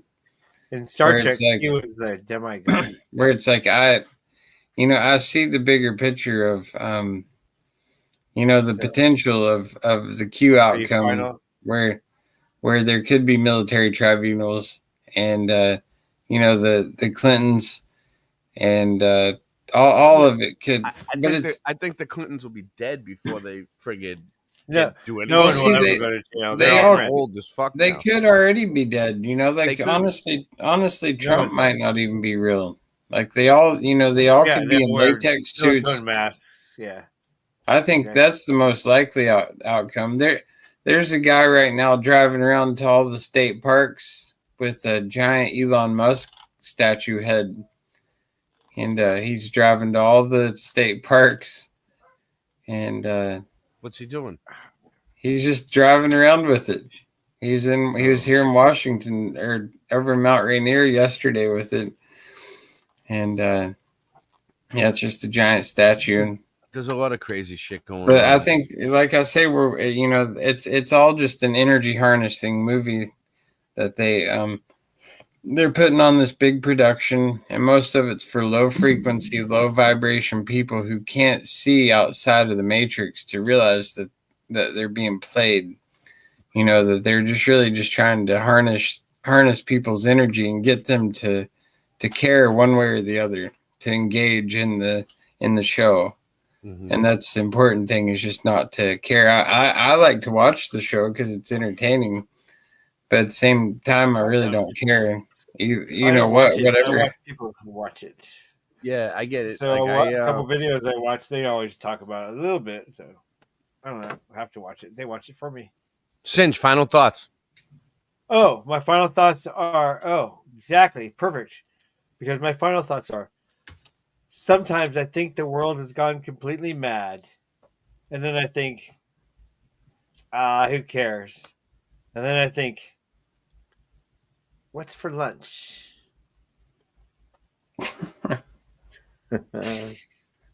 That's a good final thought. Nice. Bearsworth, I just want to stop you while you're here and say thank you for your $2-3 in support every month. Thank you, buy me a coffee. Bearsworth. Thank you, Bearsworth. God bless. I need some coffee. Yeah, thank you, Bearsworth. Coffee. Are you drunk right now, Bearsworth? Bearsworth donated like 20 coffees to me last month. Good job. Thank you, Bearsworth. That helps. Got me some groceries. He texts me sometimes at random hours in the morning. Just oh really? Yeah.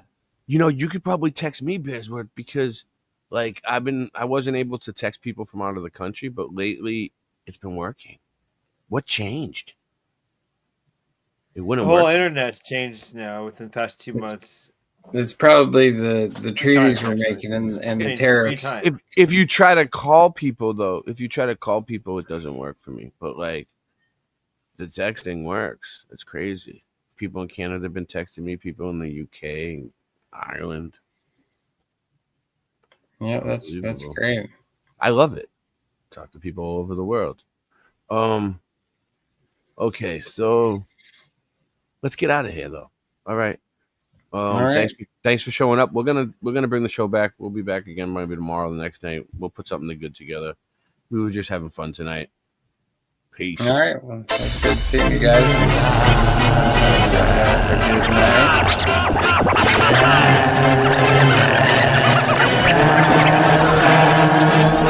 Don't lose your wallet, you lose your army if you choose behind me. If I'm your daddy, who's your mommy? She all wrapped up like Tutankhamun. Rip my style off like some dead skin. You can say hello to my little friend and get my balls off your damn chin. I hope that you can swim. Your mom did it. It looks like a bomb hit it. I'm gon' get it. Man, a 6-piece ain't enough for me to feed my family, and it's a tragedy. It's a coward, he's a lion. No denying he's always lying. High flying, brains frying.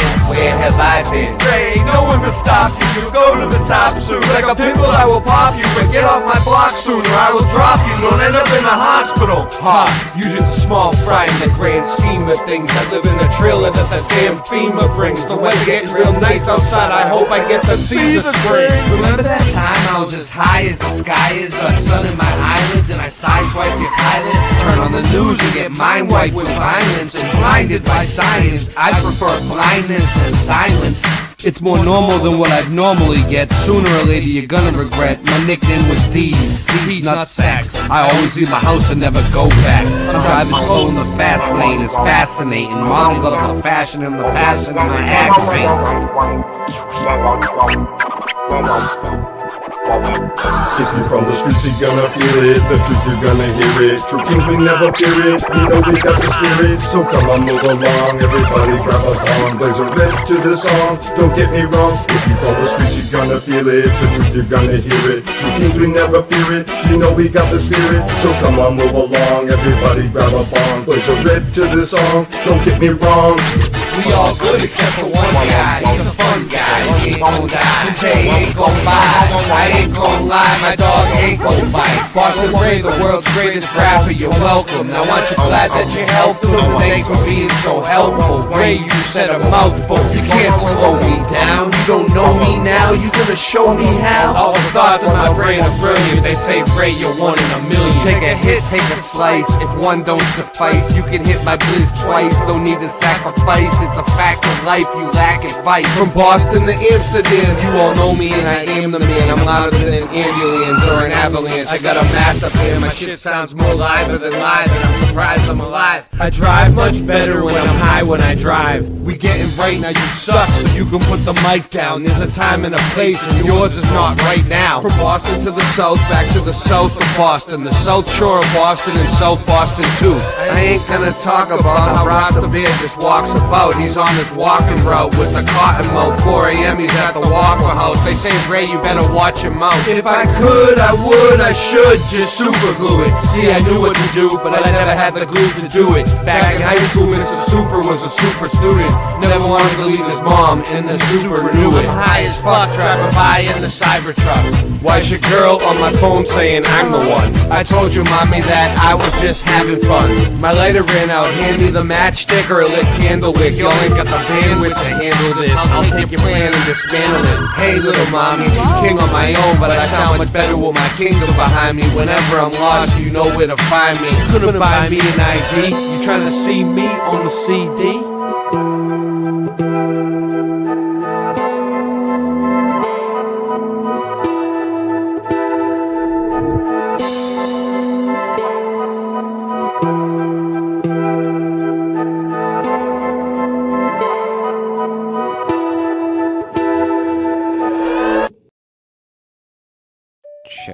Check.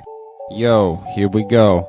About to bust my flow to the canon and D's, so sit back and relax while I take you on a rap attack. Rasta Bear, why'd you leave me here? I'm so sorry.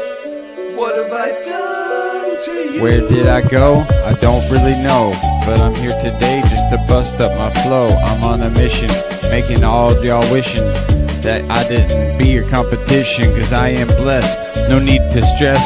Oregon is the place where I rest on my rockstone pillow. About to be Willow, going to the Oregon Reggae Fest so I can blaze up the high-grade trees all day. Up in the breeze, that's just what I say. Down near Eugene, gonna split your spleen with my bat Lucille. Don't think that I won't, cause I will, cause I know the deal. Rasta Bear, why'd you leave me here? I'm so sorry. What have I done to you? Rasta Bear, why'd you leave me here just like Tommy? What have I done to you?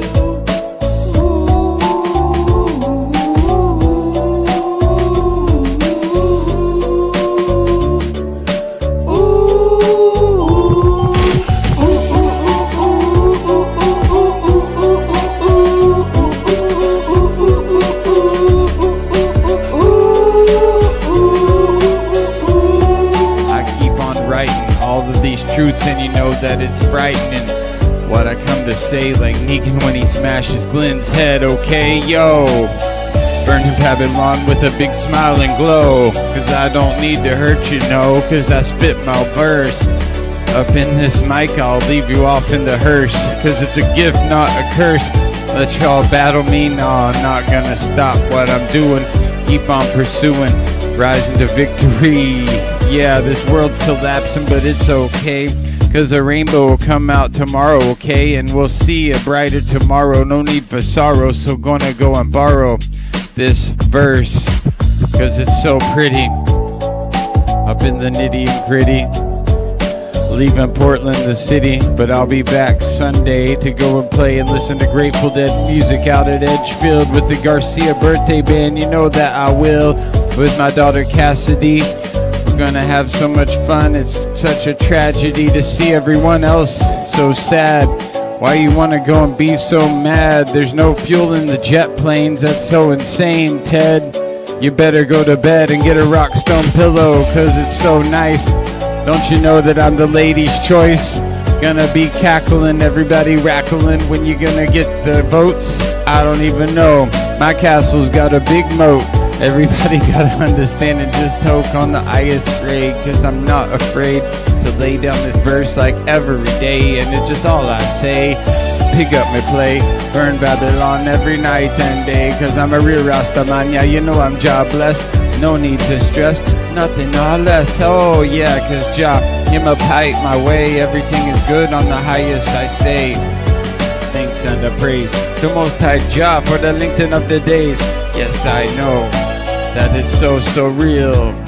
Cause I got my bat Lucille and she might be a prop, but you can't call the cops cause they can't stop all the shit that I got and the joy that I bring. The song that I sing, Rastaman is here, so he got to feel what I'm doing, yeah, that is the deal. So I didn't go nowhere, just be a Care Bear. I'm a Rasta Bear. Rasta Bear, why'd you leave me here? I'm so sorry. All of What them have abuse I it. done to you? I'd go to the moon in a nanosecond. The problem is we don't have the technology to do that anymore. We used to, but we destroyed that technology, and it's a painful process to build it back again.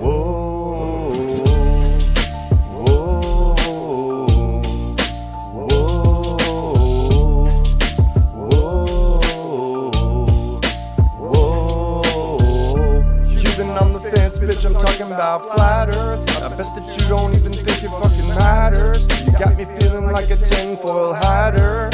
Whoa, you've been talking globe shit, I'm dropping that science. The globe is pseudo, I hope you don't fucking buy it. The flat earth's here, so you might as well try it. Whoa, whoa, whoa.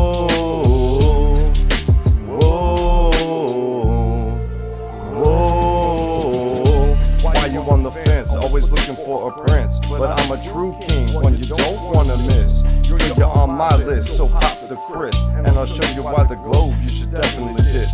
Yo, it's Rye Russ, infect you like a virus. On the microphone I bust, and in job we trust. Yeah, let's get it, let's get it, let's get it, let's go.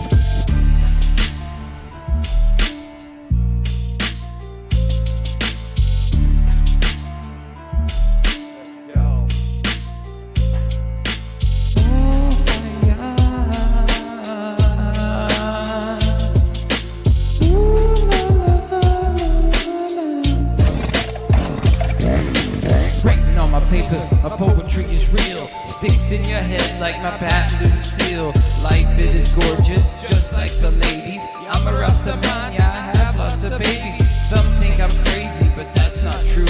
Crazy is the system that's in front of you. Being attached to it like a baby to a tit. I'm flying through this matrix with no wings when I spit. So have no fear, the true kings are here. Conscious hip-hop coming direct to your ear. I said now have no fear, the true kings are here.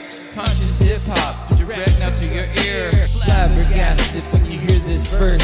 It's almost Halloween, good time for rehearse. I don't need no hex or Nukeronomicon. I was born the best, yeah, I'm number one. Andre, what do you say? I said I burn bad mind now every day with no delay, and that's all I do. Yeah, give it back to you. Oh shit, a Cybertruck. Every time I see one, I'm like, holy fuck, a Cybertruck. I can't believe we're in Minecraft and my name's Steve. I said, oh shit, a Cybertruck. Every time I see one, I'm like, holy fuck, a Cybertruck. I can't believe it's like we're in Minecraft and my name's Steve. More like the simulation has a disease. Please, Jah, won't you help me out? Sometimes I get so frustrated, I just want to shout. But most of the time I just walk it out and just walk about. Roadblocks toward my destination, better change my route.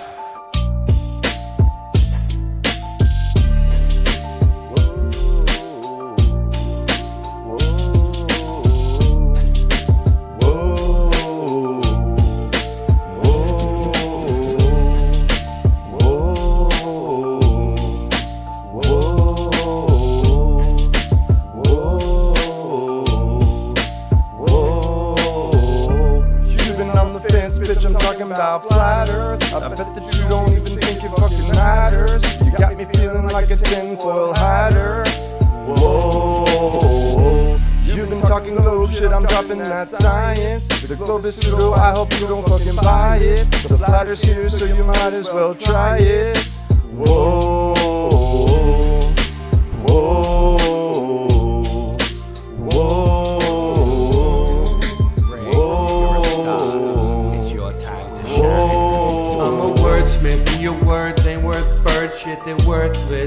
have no purpose. The earth is flat on the surface. You measure it's perfect. Let's go outside and smoke a bowl. What's the temperature? I don't know. Is it hot or is it cold? We accept the reality which we are presented. By being silent we have consented. Everything I say on this mic gets documented. Time to break through what they have cemented. You try to ruin my vibe or ruin my high. In my world you do or you die. Stop repeating facts that they can't prove.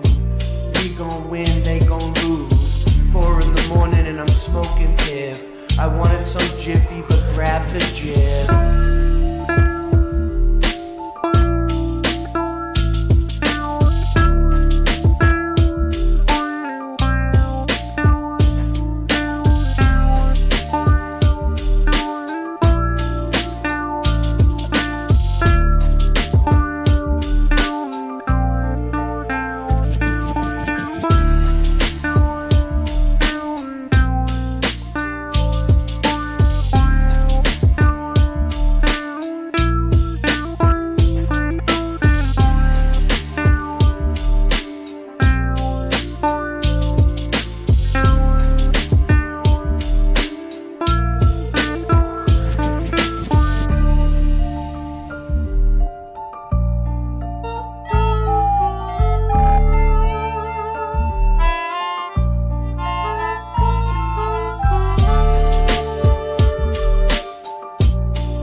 I just saw at the mall. Back in high school, I sold drugs in the hall. Now I slang knowledge, so listen up, y'all. When it rains in the salt plastic creates a reflection, a perfect mirror with optical detection. Natural ladies giving me an erection. I ain't worried about your man, cause I don't mind flexing. We got laser tests, just out of taboo conspiracy. Nations of the realm, been committing heresy. But the time has come now to open minds. Planting seeds of change when I spit these rhymes. Let's go.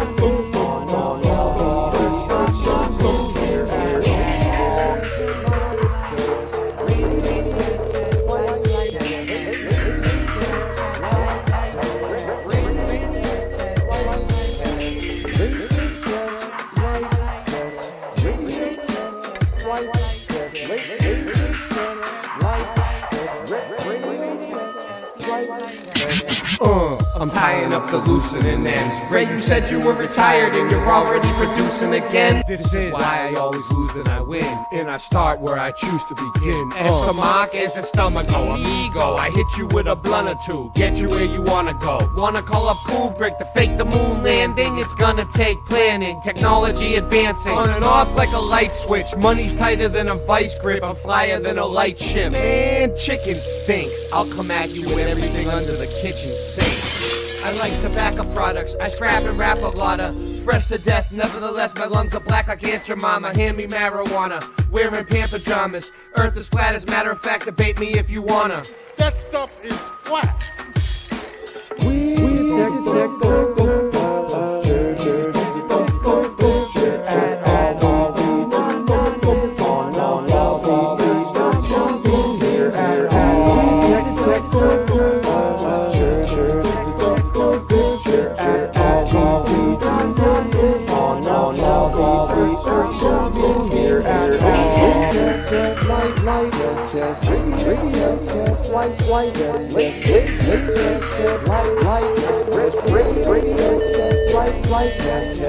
Too far for miles and miles. I can see it so far. I can see it so far.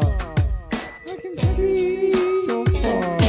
Don't see it at all. I run the dance hall. We no see the curve at all. That's why the Rasta man, yeah, I run the dance hall from coast to coast. You know it's the most.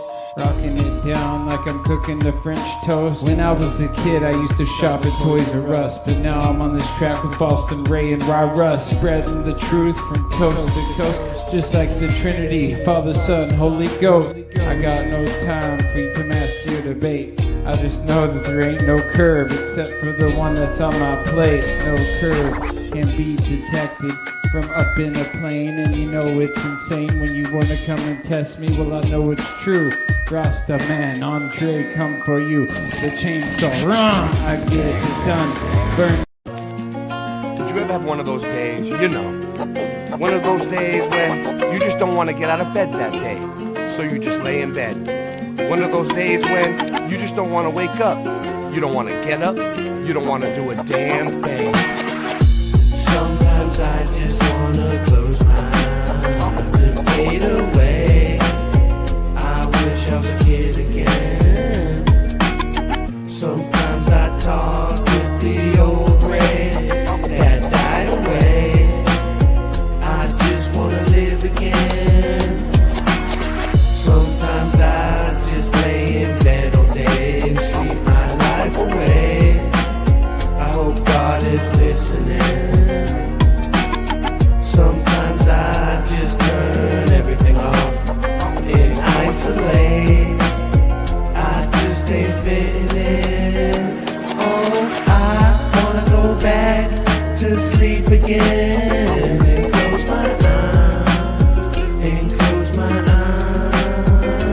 Oh, I wanna go back to sleep again and close my eyes and close my eyes. I'll give a damn about your programming, man.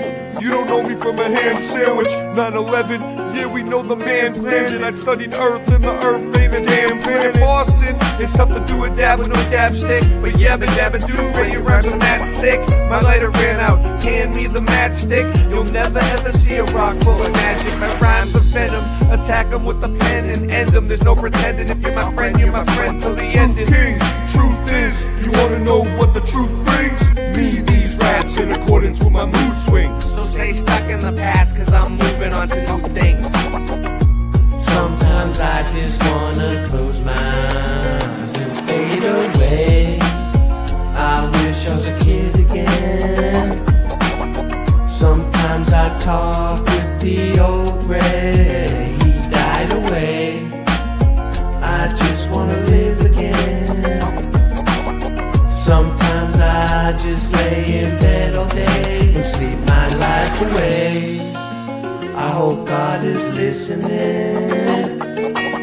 Sometimes I just turn everything off and isolate. I just ain't fitting in. Oh, I wanna go back to sleep again and close my eyes and close my eyes. Oh, I wanna go back to sleep again and close my eyes and close my eyes. Cause ignorance is bliss. You wanna step to this? I'll throw you in my wok, cook you like Wagyu beef. Cause I'm the motherfucking G from a better yet the chef hit you with the right then the left. Smack your eardrum, leave you motherfucking deaf. And then that's for real, like Ross's Bat Lucille. True kings, you already know the deal. Did you choose the red or blue pill? Did you choose the red or blue pill?